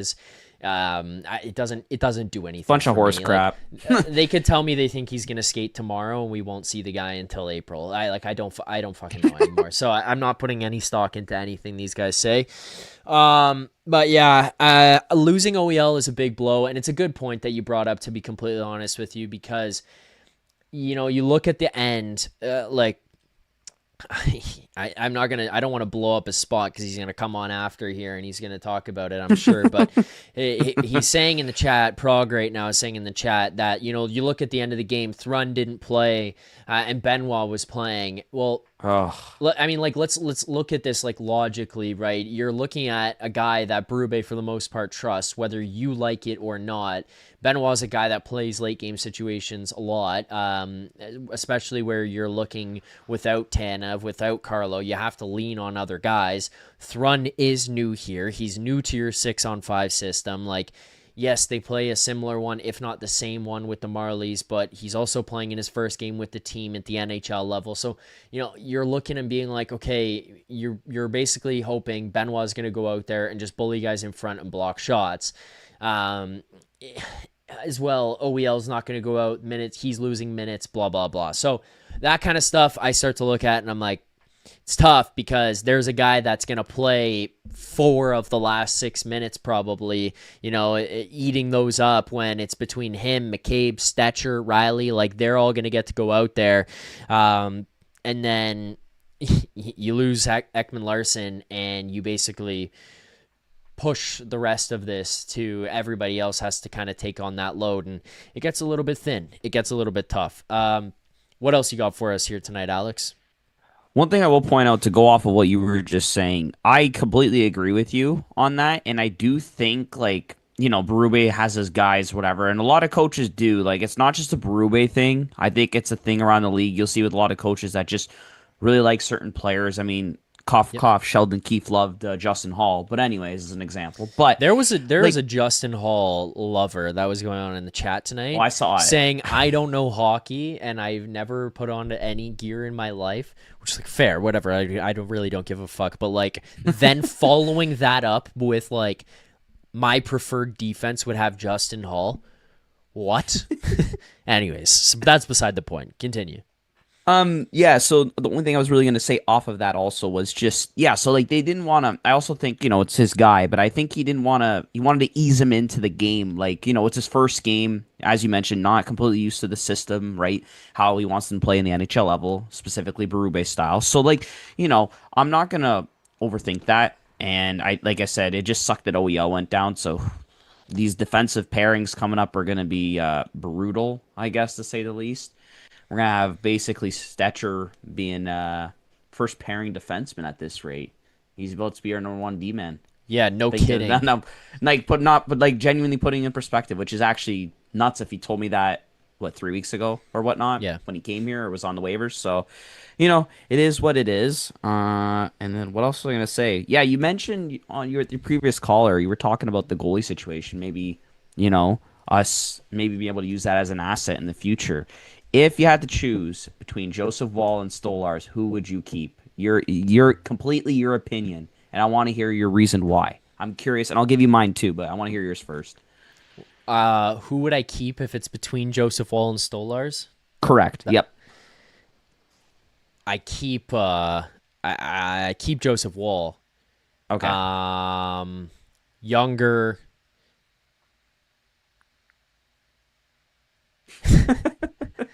You're gonna say less injury Maybe prone? That's why. Yeah, I was gonna like... say less injury prone. I don't really know. I'm with you on I that. don't know, though, man. 100%. Like, I think maybe Wall. I think Wall probably gets a bigger return. But yeah, as Diz K brings up, this is a hard choice now. Spike said immediately Stolars. Mario Valella comes in with Wall. Everybody in the chat is going back and forth. You know what? I'll put a poll up, but like, I don't know. I don't think your choice is like necessarily that clear. But what I would say is, how do you want me to word this poll, Alex? I'm going to put a poll up. You and I are going to work through this together. What do you want me to word it? If you, what was the question you asked me? If you were to trade, let's say if you had to trade because of the situation with Hildeby, let's just say theoretically, one if he continues of like the this, goalies, which one is it? If you had to trade one of the goalies, which one is it? Yeah? Yeah. That makes sense. Yeah, is that fair, that is that fair makes to your sense. question? Okay. Yeah, exactly. Okay, so yeah. I'm only putting Stolars and Wall. We're not putting Hillary because he's the reason you're trading one of these guys. So I'll put the poll in. Everybody can vote on the poll. Anyways, so basically what I'm just saying is, like, I think Stolars is probably harder to trade because he's older and he's also dealing with the injuries. And this season has been kind of seems significant. You know, you look back at the Pebble last year, then you look at the Head this in the playoffs, then you look at where he's at right now, missing the time he's missing, like likely not even skating at this point. Yeah, like I think Wall's probably the one who gets you bigger assets in return, but like I think Wall is the one who has a longer career. Yeah, I would think so. At like left, I would say, like more runway left. So I don't know. It's a tough one, but I think Wall probably brings you more. I think he brings you more assets back.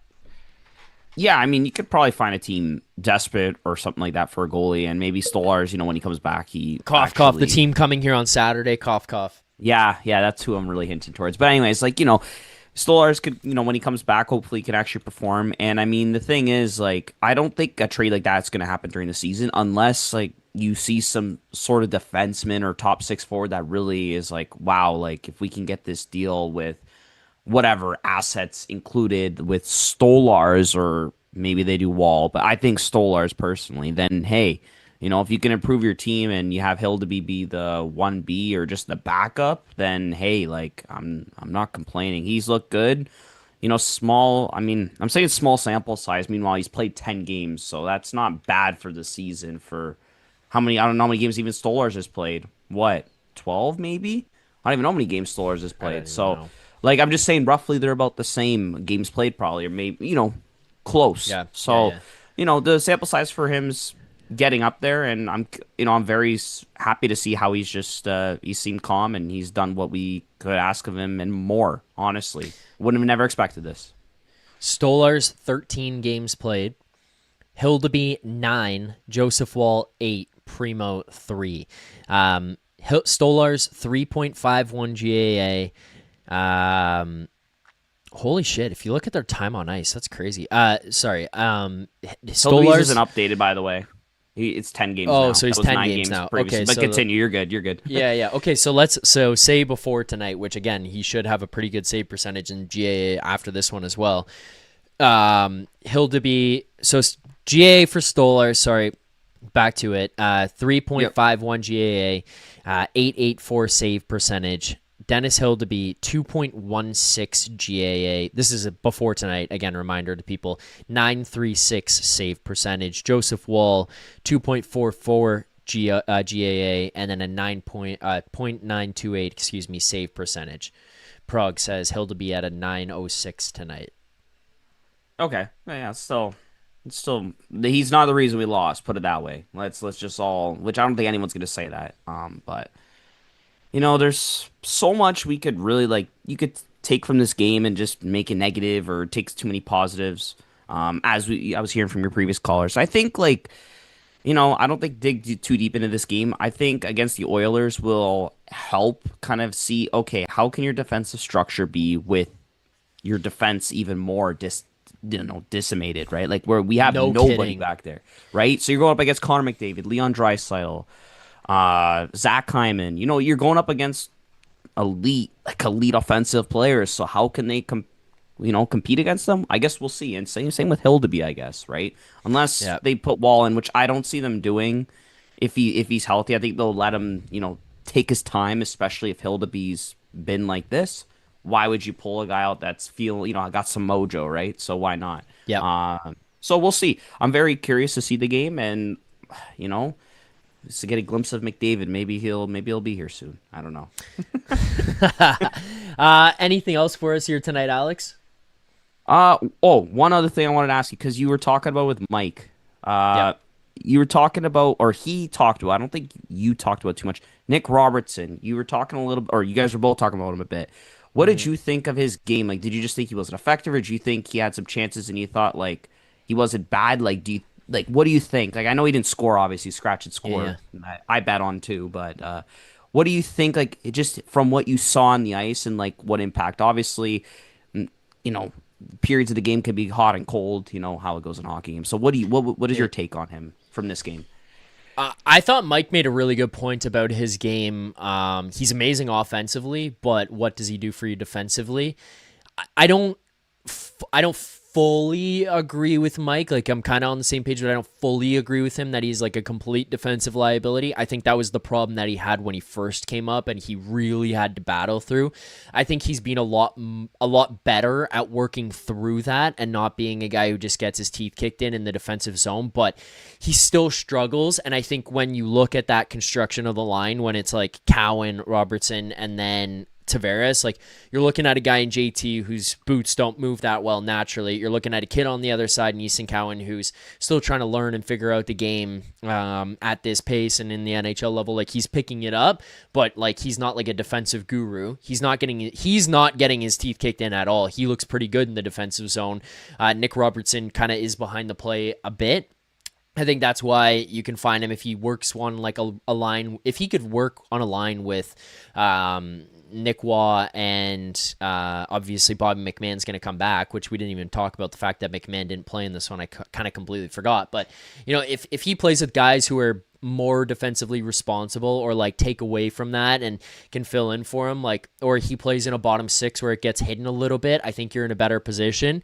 But offensively, I thought he was good. I thought that Nic Robertson was very involved. I thought he was buzzing around. He kind of was like a little water bug in the offensive zone, just finding himself into open lanes, open spots, soft spots in the defense. He was getting some good shots.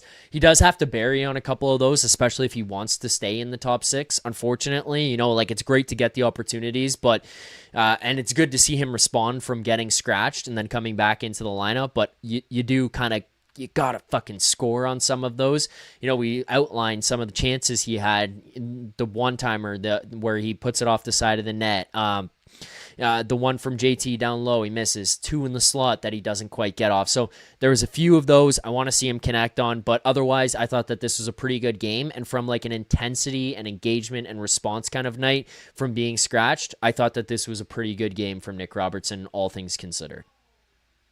Yeah, that's a very fair assessment. I couldn't agree anymore. I mean, I just think sometimes he's not put in a position to succeed. I think he definitely did deserve to be scratched, but I think even before that, there was some things he was doing on the ice that did help. There were some goals that he didn't get any actual touch of the puck, but him, like, I'm not talking in this game, I'm talking previous games before he was actually scratched. I noticed him a couple times, I think a Lawton goal or two, he actually was, tying up with the guy and actually gave him the opportunity to shoot the puck on the net and actually like score the goal and stuff. So I thought like his game was definitely going down, but there were still some things to take. But obviously the coach needs more from him overall. And I thought today was a lot better. And I think I hope the coach continues to try and put him in a position to succeed. You mentioned like a third line. That's fine. But I think they're going to want to keep McMahon, Waugh. Yeah. I prefer Joshua, to keep him right? there as well. Yeah. Right. So I don't know what they'll do. I'm not still with Domi on the top line. I think, honestly, Robertson's better defensively than Domi. I didn't agree with, oh my gosh, what was his name? Mike's take on Domi being better than Robertson defensively. My opinion, I think Robertson's better defensively, mainly because I think his speed and his like intensity and effort myself. But that's just me. I could be wrong. I could be just chatting it up for no reason, chatting him up about that. But like, I just think I feel like there's just that intensity really helps with that. I don't know. Like, you feel more pressure from a guy like Robertson compared to Domi. But I don't know. Maybe I'm reading into it too much or thinking too much about it. That's just my initial thoughts from what I heard of him finish off like during the segment with you there. Yeah, I mean, like for me, I think that it's more obvious. It was more obvious, at least for Domi getting the wheels beaten off of him defensively than it was like Robertson. He can get caught at times, but I think he's got. I think that he did look better defensively than Domi, so I'm with you on that. But anything else, Alex? Trying to think of anything else. One other thing. I just want to ask you about one other player, and Yep. I'm done here. So, what did you think of? Because this is a good one. I don't think you've talked about him all night. JT, what did you think of his game? Well, I don't think we've talked about him at all. I don't think any callers have, as far as I'm aware, or maybe very briefly. We talked to Willie, Austin. What did you think of JT? Um, Thought he had a real good game tonight. I see people in the chat saying JT's done. I see JT's done. JT is beyond his ability. He is not playing. He's not a. Okay, well, if that's Chuck Williams says if he's being played beyond his ability, he's not a 20-minute guy a night. I think that's probably fair. I think JT can give you nights of 20 minutes, but I think to rely on JT for a night of 20 minutes every single night is probably a bad place. I also think that, again, to the schedule point, when you have to play JT 20 minutes a night, and then 2 days later you play him 20 minutes a night, and then 2 days later, and then 2 days later, like you're every other night almost at this point, other than like this is the long break that you got here from Monday to Thursday to give him some rest. I thought JT looked really good. I don't have any issues with his play tonight. I thought he battled hard. I thought he made some good plays. I thought he opened some guys up and created some opportunities. Like I thought he just created chances. I was pretty happy with JT's play. I have no problems with him. I'm not on the same page as the chat saying that JT is done or anything. I think that he competed tonight. I think he was given a situation losing Nylander, and traditionally you watch these lines get split. And think about this, like think about last year. What would happen if you get into a game where JT no longer has Nylander on his wing? He's probably having Mitch Marner come down and Nylander's going up to play on the first line. Or if you're moving things around where now you're going to put Nylander on the third line, Matthews is going to end up playing with, your Domi and Bertuzzi kind of line, and then JT plays with Marner, and then you end up moving some of those guys throughout the lineup and shaking things out like that. It ends up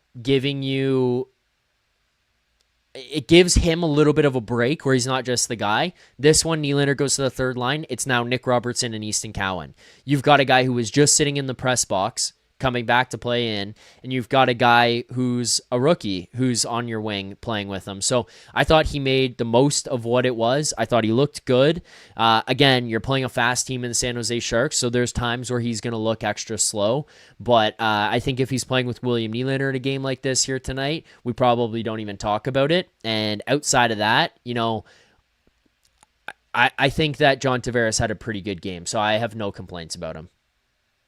Yeah, I agree. I think your assessment on that's very fair. I think people just need to not have the expectations that he's going to perform every night like he was earlier this year. Not that I don't think he's going to perform throughout this year still. I think he'll still be very good.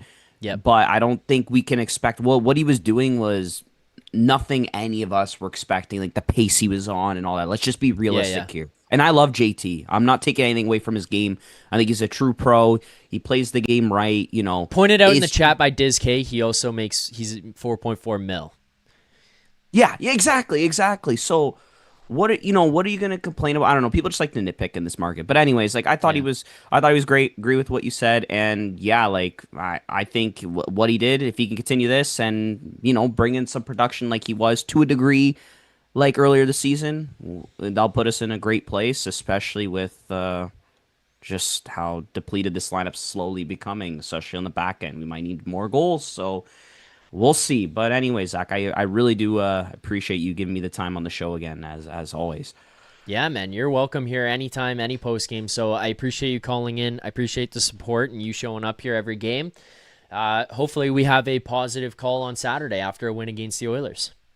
Yes, I will predict that we'll win that one. I predicted we'll lose this one, so let's see if I can go maybe 2 for 2 and hopefully actually predict a positive one. So yes, I think they'll win, That is my prediction, and we'll talk on Saturday. So thank you again for having me, Zach. I appreciate it. Sounds good. Thanks, Alex. There you go. Alex, hey, jumping on the post game. We have one caller left before we can get to this last caller. Super chats coming through here on the post game show. Super chats go to Sick Kids Charity. Proceeds from the super chats, go to Sick Kids Charity. We got 3 I want to run through. Huggies R9311, who was just going at it from the very beginning. I don't know what was going on with Huggies in this one here tonight, but we're in dire need of defenders. Why not get Hall?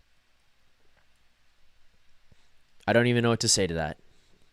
Huggies, I don't know if you watched Justin Hall when he was here, but I think we're good.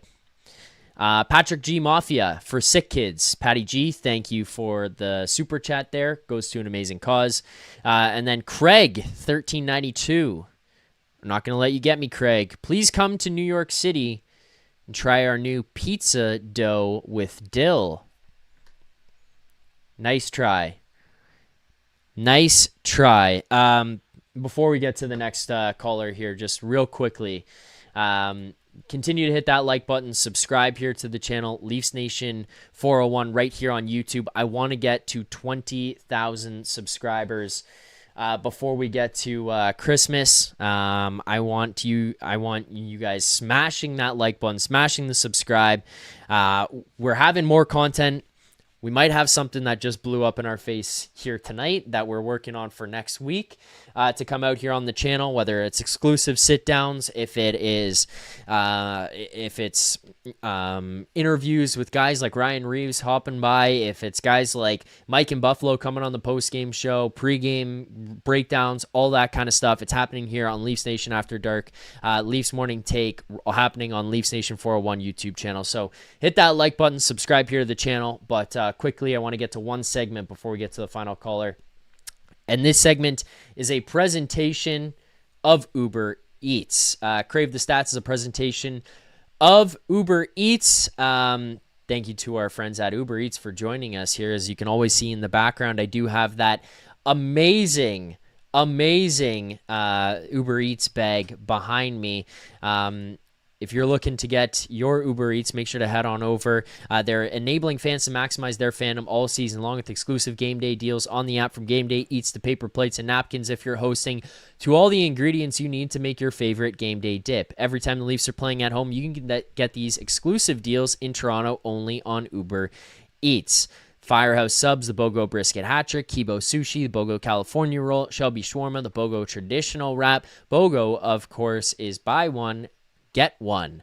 Before, during, and after the game, Uber Eats is assisting every fan's hockey experience all season long. This one, I'm teeing this up. I'm literally putting this on a softball tee for our next guest to come on here. Stats of the day. Crave the stats that I want to get into. Max Domi tonight against the San Jose Sharks. Max Domi, according to the ESPN website, 0 goals, 0 assists, -1, 1 shot on goal, no block shots, no penalties, no hits, no takeaways, 2 giveaways. Now, in fairness, the other guy who's probably going to get brought up here, 10 minutes and 54 seconds of time on ice, 0 goals, 0 assists, -1, 2 shots on goal, 1 block shot, 0 hits, 0 takeaways, 0 giveaways. Easton Cowan. Those are your stats of the day. With that, let's get to our next caller. Let's welcome to the show the man everybody's been waiting for, that could potentially, within like the next 30 seconds here, turn into some type of argument. Welcome to the show, Prague. Prague, how you doing here tonight? Pretty good, pretty good. I like the depth of our forwards. I like how we're playing, even if we're playing injured and teams that are hobbling. It's better than nothing. But this is game 30. We're almost 40% of the season away. Done. Mm-hmm. Also, you were talking about Max Domi, Matthews, Robertson, Tavares, all -1. I think we should just get rid of all of them, I guess, then, right? They're all shitty.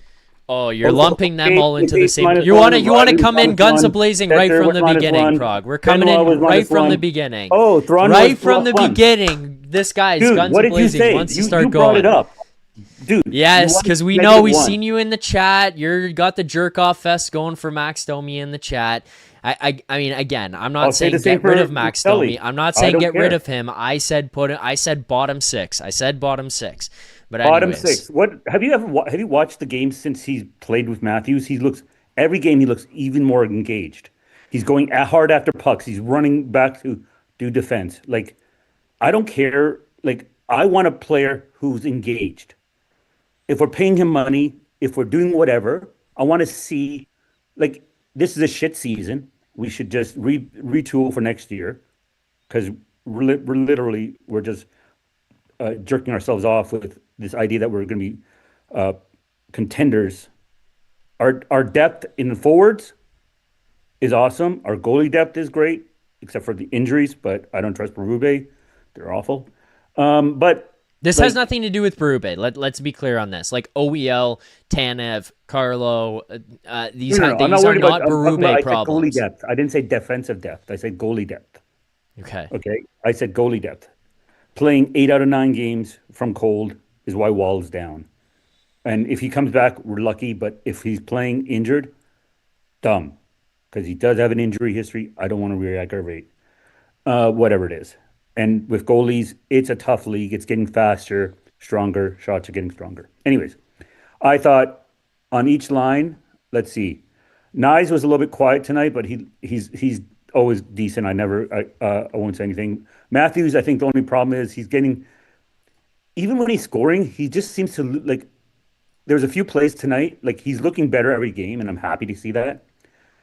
But I think, and he's moving better, he's shooting better.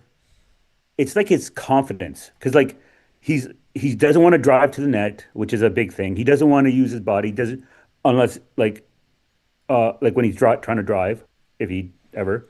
And he always passes off when he has a shot. Like, oftentimes he's passing off. I don't think that's confidence though. Like, I think that's injury. It could be both, right? Maybe it's a confidence sure. related to his constant injuries. Who knows? I don't know. Sure.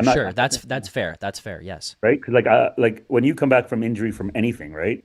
Or like, let's say, whatever. Like if you're going back to work, let's say after the summer, you don't feel like the way you are rolling right now. Like you do a great job, right?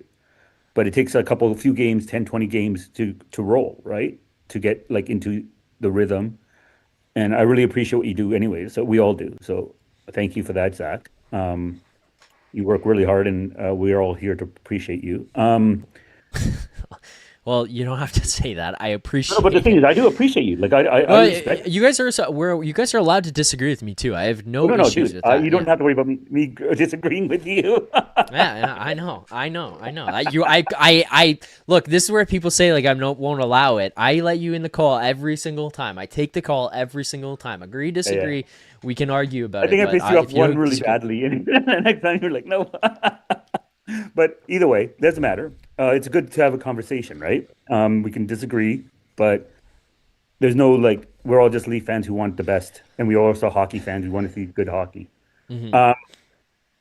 Honestly, let's see. Look at how Robertson played.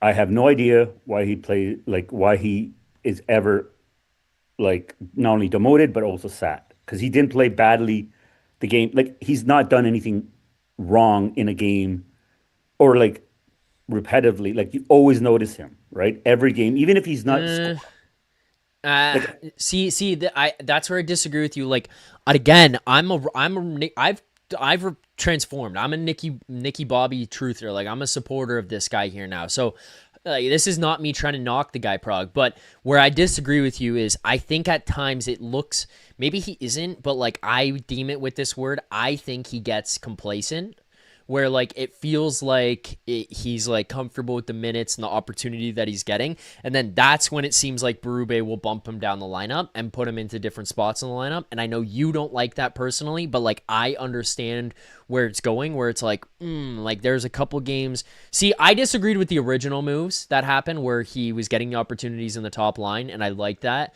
and then he got shifted out, and then it was like, okay, now you're on the second line, and then it just tanked off from there. But like he won a game on kind the second line. But but okay. what? Sorry. He was a point a game on the second line and was scoring goals too. But okay, whatever. Well, And he I was don't think also that was the case every single time he was on the second line. And also only it played like changed 6 when games on guys the came second back line. but it changed when guys come back and are healthy, because you're not going to play Nic Robertson over Austin Matthews and Matthew Nyes. Like, you're moving lines around. You had Nylander, you had Tavares, you had Easton Cowan. That was your first line. Your second line was a combination of Nic Robertson, Domi. Like, you were moving pieces in and out of there, like changing things up. So but like all my point is that he gets to be a point. He gets to a point in the game where he kind of just blends in and is another warm body. And I think the way to shake him up is, and it's been the case for a long time, is he goes to the press box, he comes back, and he always seems to respond to that. So again, it happens here. But before this, he kind of was just another guy on the ice. He goes to the press box, he comes back, and he plays well here tonight. I'm sorry. So, like all those games where he's setting up opportunities, even though he's playing third or fourth line minutes, like Lawton's first goal, he beams it into the left corner and out bodies Gustav Forsling, and then passes it to Joshua or Lawton, sorry, and he gets it in. He's setting up everybody. There's not like, please show me a game. I'll watch. I just think you are over like conflating what he had done. I'm not disagreeing that he had set guys up, but you watch, like, he just does not feel as impactful in some of those games. And I'm not trying to rip on the guy. Like, I'm not at all. I like the player. He just seems to kind of blend into the night on some of the games. There will be one or two plays that he makes here and there, and otherwise he's just another guy on the ice. And again, like, I'm not trying to shit on the guy or bring him down. He just has that happen. It's been that way for Nic Robertson since the day he entered into the league. This guy, this season, started to figure it out and was able to extend that out for longer periods of time. But it dips off. He gets a little rattle and he comes back into the lineup. That's fine. Okay, so question. When he was playing, like on and off, because they kept on switching lines. Again, consistency is why we're playing better. One of the major things, and we have some people coming back. But when he was on the second line this year, did he look out of place? Did he score goals? Yes. Did he get assists? Yes. Was he setting up players? Yes. What was he doing tonight? He's on the second line. You play lesser players with lesser players, you'll get whatever result you want. But like when I said last week, Nyes or Nylander should play third line, just so that we spread out the thing. And I want to see if Matthews can drive a line. He's still not at that point, but like he needs to be able to drive a line by himself.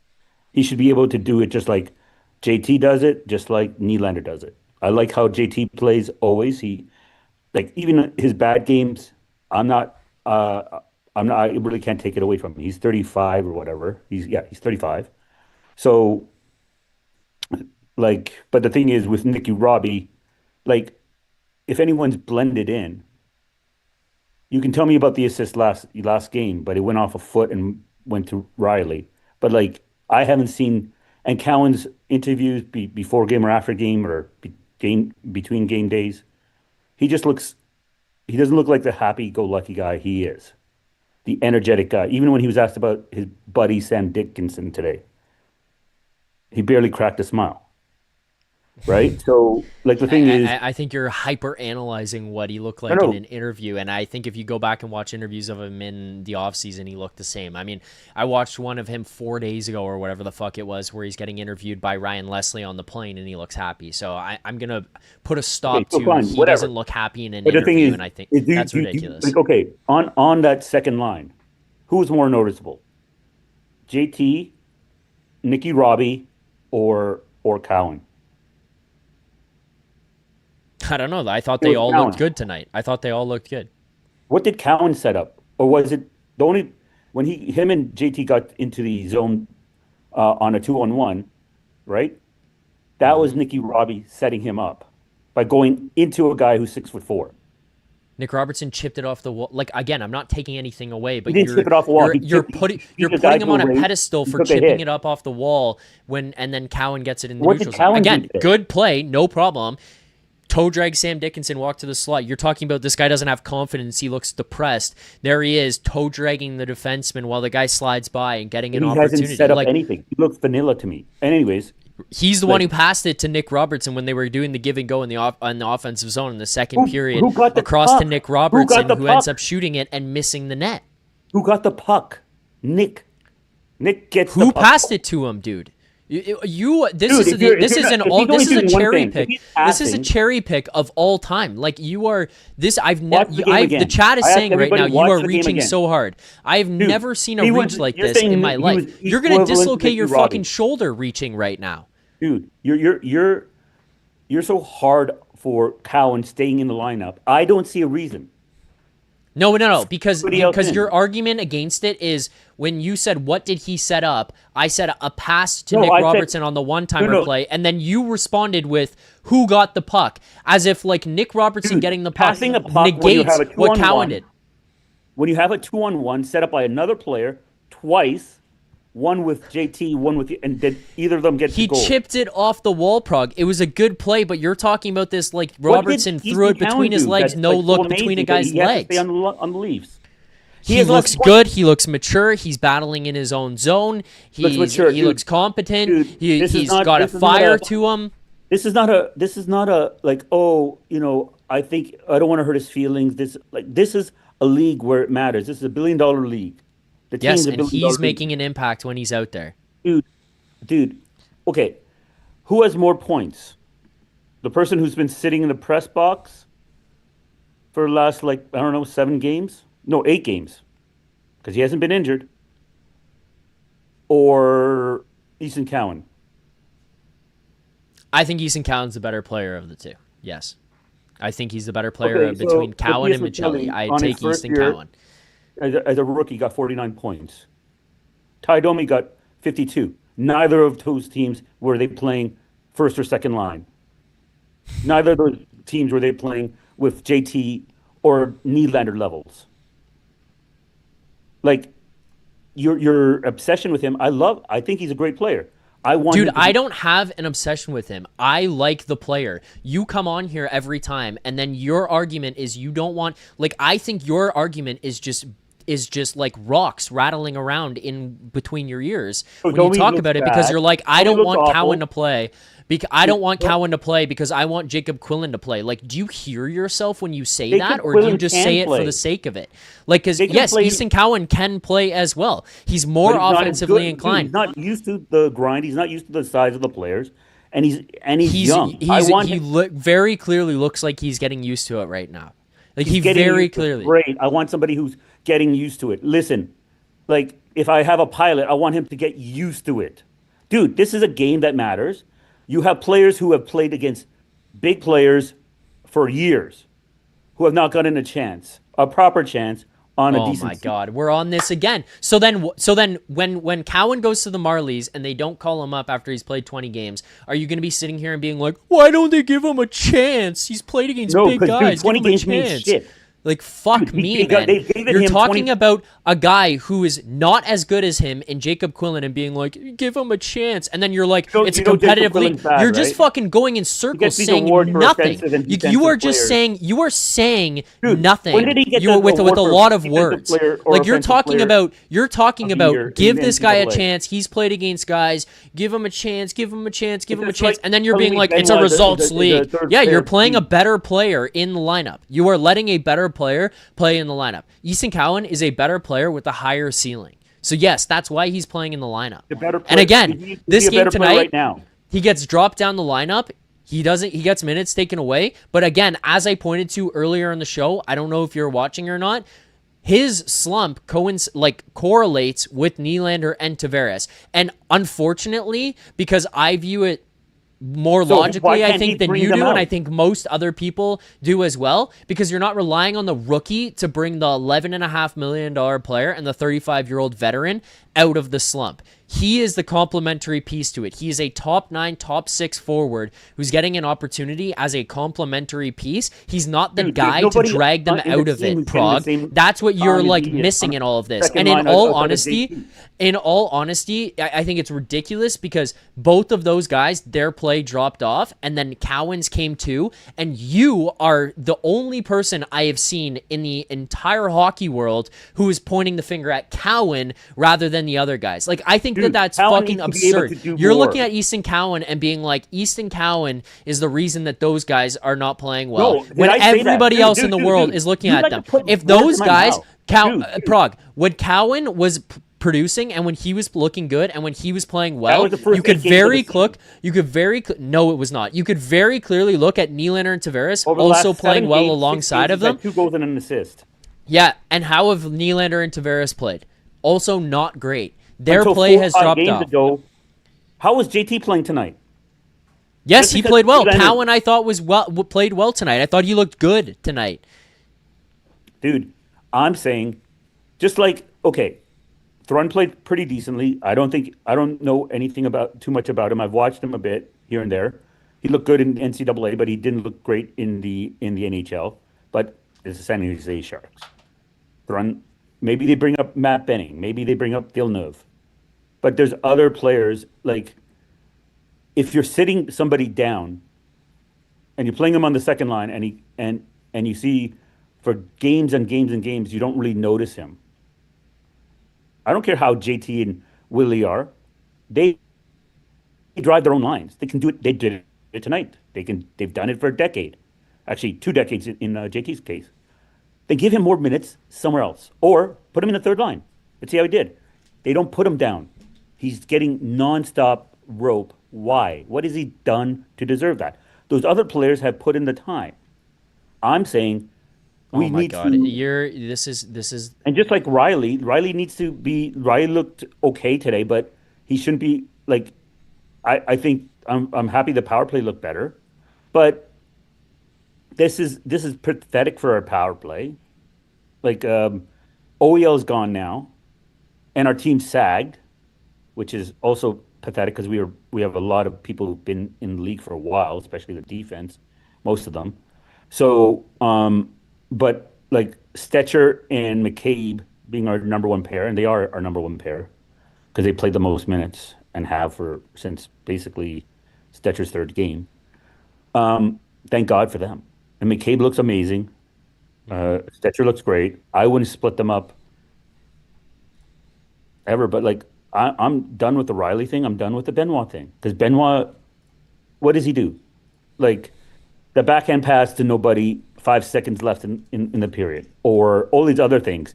He's fine. He did well last year, only in the playoffs. But like the first season, he looked good even in the regular season. But last season, playoffs, he looked good. I liked him, but he's not an every-way D-man, just like saying Myers. Why is Myers still up? Do we have other players everywhere? Like, I don't care. Like Dakota Murmas, when you have him with a person who can move the puck, he's played both sides, and we don't know what injuries. Everybody's going through injuries, but now he's injured for another month, and that was a stupid thing. But like, and I think Paros in the league is such shit. But anyways, my point is, we need to reevaluate the team. I think our forwards are fine, right? I'm praying that Matthews finds his confidence or gets. Even if he's still injured, if there's any way that this is worsening his injury, let him take a break, get him do whatever you need to do. But I just don't see how this team is going to do well. Like right now, our goalies, Stetcher, and actually having consistent lines is the only reason our team is doing well. And what's going to happen next? Like, I had no problem I wanted to see, like I said last week and the week before, I wanted to see either Nylander or Nyes on the third line. Why? Because I want to split up the players, but also want to see how they do. Like, I don't have any problem with that. I'm a big Mancelli fan because I've seen him play. I remember the first game he played against the Leafs. He was tearing it up. He didn't get. I don't think he got a point that game. But like the thing is, I look at players when they're more engaged. I want people to be competitive. Domi looks more competitive where he's playing. He's driving as much as he can. He's fast. He's trying to be responsible defensively. He's going into corner. He's not responsible defensively. He's not very good. Right now he is when he's playing in this line. What did he do today that was like a he big had the worst he had the worst expected goal share of any players on the Maple Leafs tonight. Oh, expected goal. So you trash advanced stats when it benefits you. Great. And you only advance. Okay, good. Here's the thing. Who was he playing What with? advanced stats have I bashed here? I use these to tell you the opportunities against versus the opportunities he generated. Expected goal. Who was on his line who played more? Oh, Him? actually, sorry. Austin Matthews was also the only other guy, which would indicate that their line was the only other guy on this team who was worse than him, which would also just indicate that their line was not very good tonight. And by the eye test, did you think that? Or you don't? I felt like they get. I think that they get caved in their own zone is the problem, and I think they spend far too much time in their own zone, and I think Max Domi is a big piece of that. I think when they get into the offensive zone, yes, he can move the puck well. He can contribute offensively. I don't really have any issues with him there, but they don't get out of their zone very well. That's part of that. Sure, I think he's a huge piece of it. I think he's a problem in the defensive zone, and I think that they effectively play shorthanded when he's out there, when he's matched up against other top six, like they do when you have Austin Matthews and Matthew Nyes on the line. The other teams will put their best lines out there, and Max Domi is just a guy who can get lost, and he doesn't fare very well in the defensive zone. But Austin Matthews is worse. You're saying tonight? Yes, tonight. Yes, if you're going to look at those, he's the only guy who ends up finishing lower on the expected goals share at 5-on-5 than Domi. He's ahead of Domi. He had a 19.31 expected goals share. And Domi had? That's at expected goals percentage at 5-on-5. Domi had 17. Matthews had 9.07. And then if you go to full game, not just 5-on-5, if you go to all situations, Max Domi had the worst at 9.7% expected goals at all situations, and no one was close to him on that. Austin Matthews had 26.6% expected goals at all situations, and Matthew Nyes had 51.8% at all situations. So Matthew Nyes, was he playing on a different line than Matthews and Domi? I'm just wondering. Like, Domi is looking to pass. That's all. He's not even trying to shoot at this point. Yeah, wait, what? He's right there with them in terms of where they're at, the three of them. No. They're on the same line, correct? Do you think they're playing with... all three of them were the three worst players. That means their line was not very good. What I'm telling you is I don't think he's very good for that line. I don't think that line is very good with him on it. I think when they get to the offensive zone, they can create and they can be a problem. Who gets the puck to the offensive zone? How many... Like, you say he didn't have any takeaways. Rewatch the game. Dude, I just read to you what the box score was. I'm just telling you what the box score was. Yes, and also the shots will change. There was not any noticeable takeaways from Max Domi tonight that I looked at and was like, wow, great. So he was not fast. He was not going into the corners. He was not trying to pass to Matthews. He was not taking away payoff. You just said he wasn't fast and he wasn't going into corners. No, I'm not saying he wasn't doing those. That's what you're saying. You're saying that I'm saying. I'm not saying he wasn't doing that. I just don't know what this argument is. Like, great, he worked hard. Like, fucking awesome, Prague. He worked hard. Again, you're the one who says over and over again when talking about Easton Cowan that this isn't like good for you league or whatever. Okay, he's not they're not producing. They're not performing that well. They should be performing and producing at a much higher level. Nice. You are out of your fucking mind. You're saying the same stupid shit over and over again. You're talking about Max Domi being you don't want to this sit hero. Down Cowan. You don't want to sit Cowan at all. Why? He is playing well. He's playing well. He's at a point rate that's lower than every other person on the top two lines, and people are sitting. Oh my God. Point per 60. assists per 60, goals per 60. As a rookie, he's lower than Domi. Domi was on the fucking Coyotes back when OEL was the top point producer at 53 points. When he's a rookie, he was 52 points. But he was playing 14 minutes a night. Who's playing more minutes a night on the rookie year with JT and Willie for basically the entire time? Who kicked out Nicky Robbie, even though he was playing really well, and has been stuck on the second line ever since? No demotions, except for maybe a couple of shifts last time because he was playing like garbage, and he put up Lawton. I'd rather have Lawton up there. Honestly, play Lawrence as a fucking center on fourth line. I don't give a shit.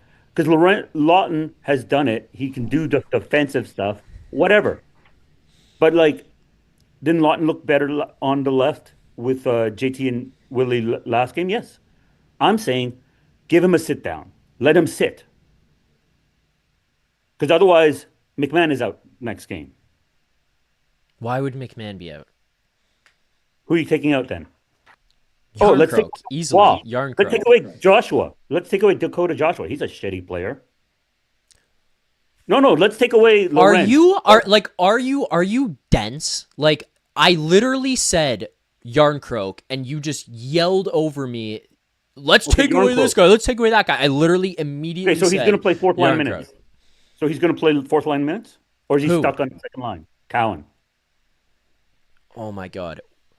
Why would you not go back to what you had the other day where you're going to put McMahon on the third line and build it back out that way, put Nylander back to your second line, let him play with Cowan and Tavares. Now that you see Nylander snap back out of it. On that line. He's not only a passer, he also does everything. Why not have him on that line? Did that line look bad? No, but it's not a long-term. I don't think it's a long-term solution. You know everything? I don't think it's a long-term solution. I think Nick. Listen, I don't think that baby can. That a one-day-old can walk. We should just dump it in the ocean. Did you start skating before you could walk? No, you learn how to play. The thing is, these players know how to play. Who are you going to kick out? You're going to kick out Yarncroke. What did he do wrong? So you're saying Cowan is a fourth-line player, or you're going to? Why are you moving players around? They played really well tonight. The third line was the worst line, or was what they the game best did you line? watch? Did you watch the game? They did not play really well tonight. They did not play really well tonight. Who didn't play well? The third line? The team. I'm saying the team as a whole did not play really well. What are you saying? You're saying don't switch the lines up because they played really well tonight. Our defense is still allowing too many shots in, and there's problems with that. But like, the thing is, yes, that also comes with defensive zone coverage. Like, I don't think that the line of Waugh, Joshua, Nylander works very well.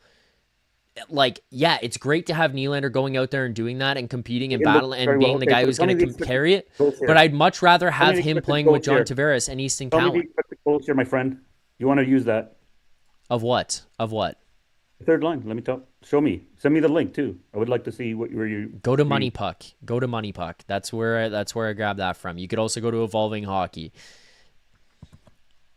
William Nylander tonight. 47.76 at 5-on-5. Dakota Joshua, 48.89. Nick Waugh was the only one on that line who was positive, 78.76.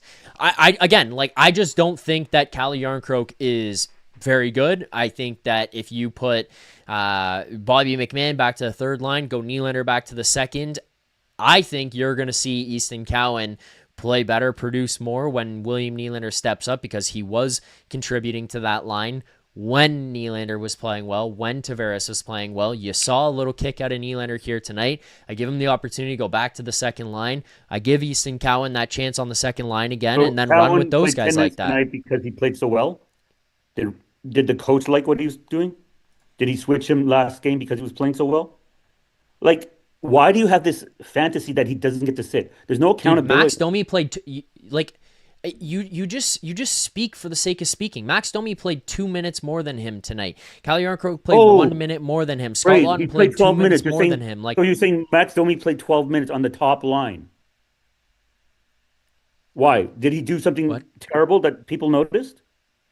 What? Why would they sit Max Domi, but they won't sit down Cowan, the 20-year-old who's not doing anything, who's playing 10 minutes a night now, but he's also already playing over 15 minutes a night on average, I think, if I remember correctly.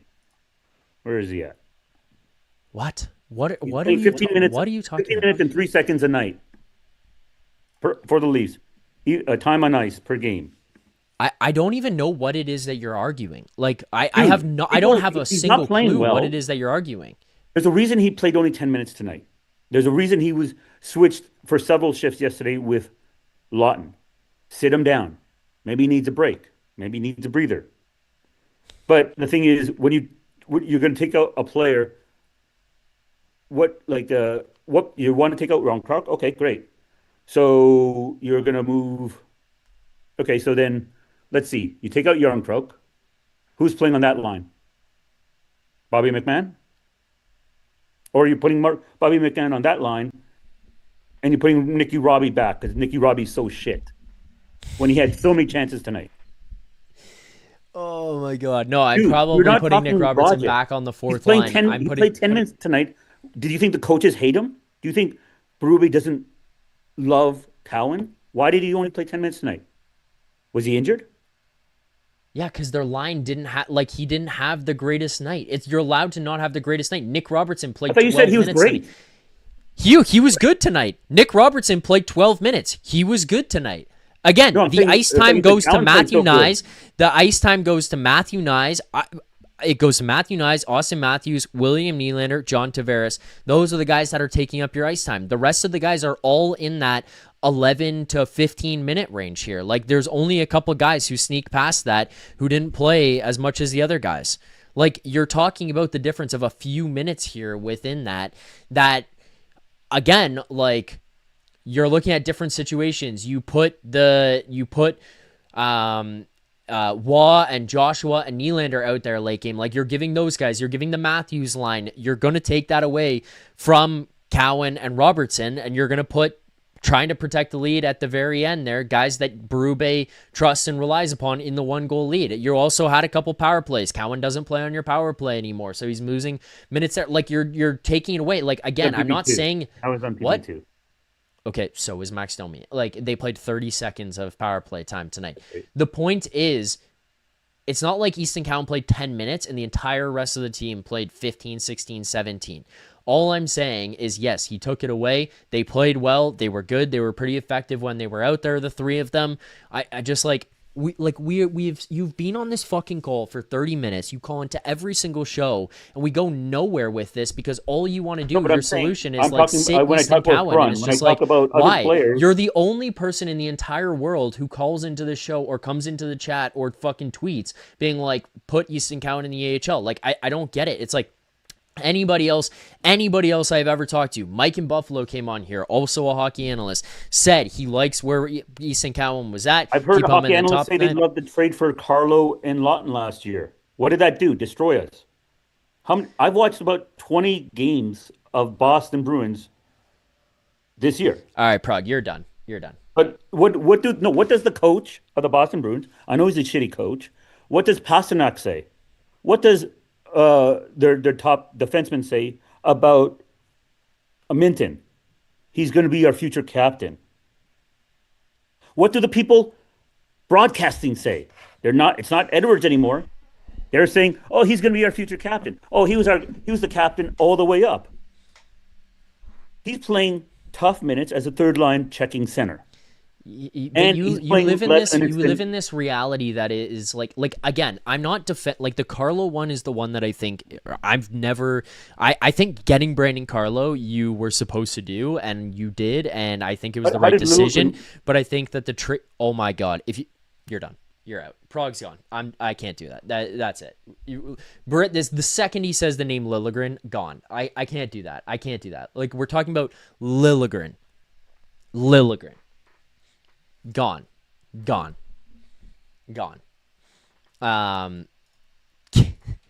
Liljegren. I again, by the way, I agree that that's a bad trade. But like my disagreement with Prague here, and it's just like, what is the point of going and doing this? Is like, why? Like, I agree that was a bad trade. Fraser Minton, bad trade.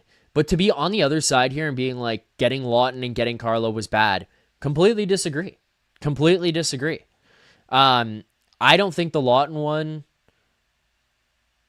was... Yeah, and I mean, look, Chuck Williams, Minton, 11 points this year. Holy fuck, we lost a star. Like, Easton Cowan, 9 points. And, like, this is where it's just, like, this stuff is not the working for me with this argument with Prague, where I think we're going to have to take a break from the guy. Like, wants to come on here is, like, and just every time have the same conversation. Like, he's like, oh, Max Domi has more points.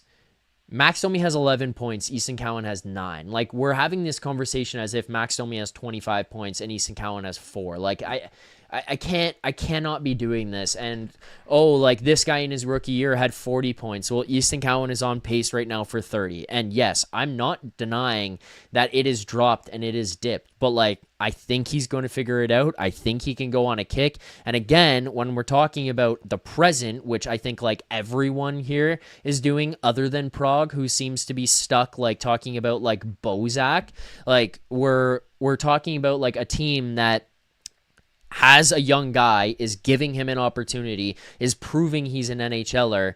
And, like, I don't know. I can't do the conversation anymore. I mean, I can't do that. I can't. We're taking a break from Prague. Like, this might be like a 3-show ban on Prague.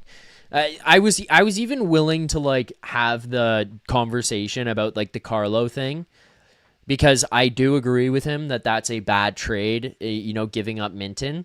But, like, what is Minton? Minton is probably, like, a really, really good 3, and, like, future maybe turns into, like, a good 2. I think you're out to lunch when you're having a conversation trying to suggest that Fraser Minton is like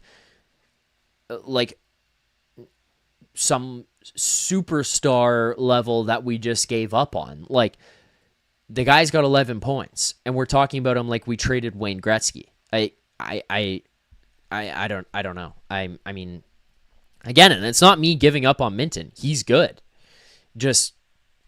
And that trade hurts. But are you looking to win a Stanley Cup? Do you think that your team is in a window? Yes, you do. Mitch Marner's at the last year of his contract. You're having John Tavares perform the way he did. William Nylander was playing really well. OEL, McCabe, Tanev, like, older guys, they're all playing really well. You're getting goaltending. Yeah, you got to push chips in. And again, if they beat Florida in Game 7, if they beat Florida in that series, you're looking at a team that potentially goes on and can go on a run.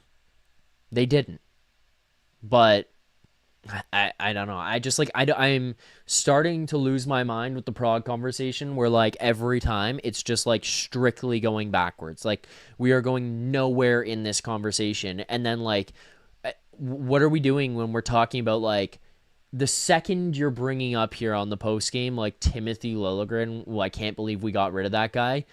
Like, credibility is out the window. I mean, Timothy Liljegren came out of Prague's mouth, and, like, you're done. You're done. This conversation is over, because otherwise he's just going to sit here and yell about this all night. All right. Final couple things. We hit 100 likes. Thanks for liking the stream. Let's do smelling salts on the post game. Thanks to everybody who liked, subscribed. I appreciate it. There you go. There's the smelling salts. Also, I just want to point out, like, a couple of things. One, I'm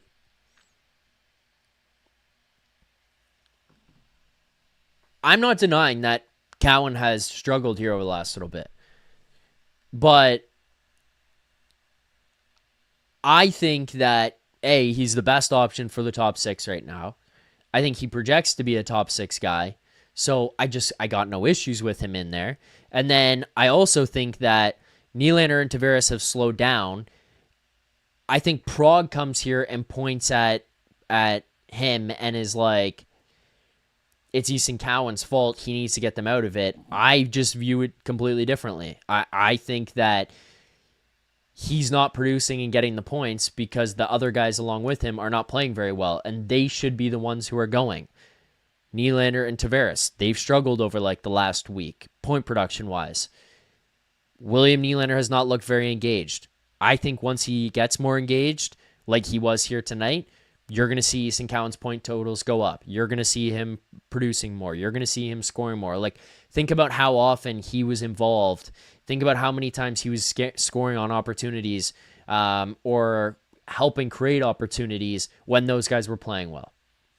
I mean, again, Timothy Liljegren, we're talking about on the post game. Timothy Liljegren. Okay. What else do we got to do? Let's just get out of here on the grade of the game. Send your grades in the chat.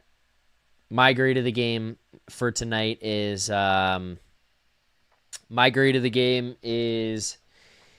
a.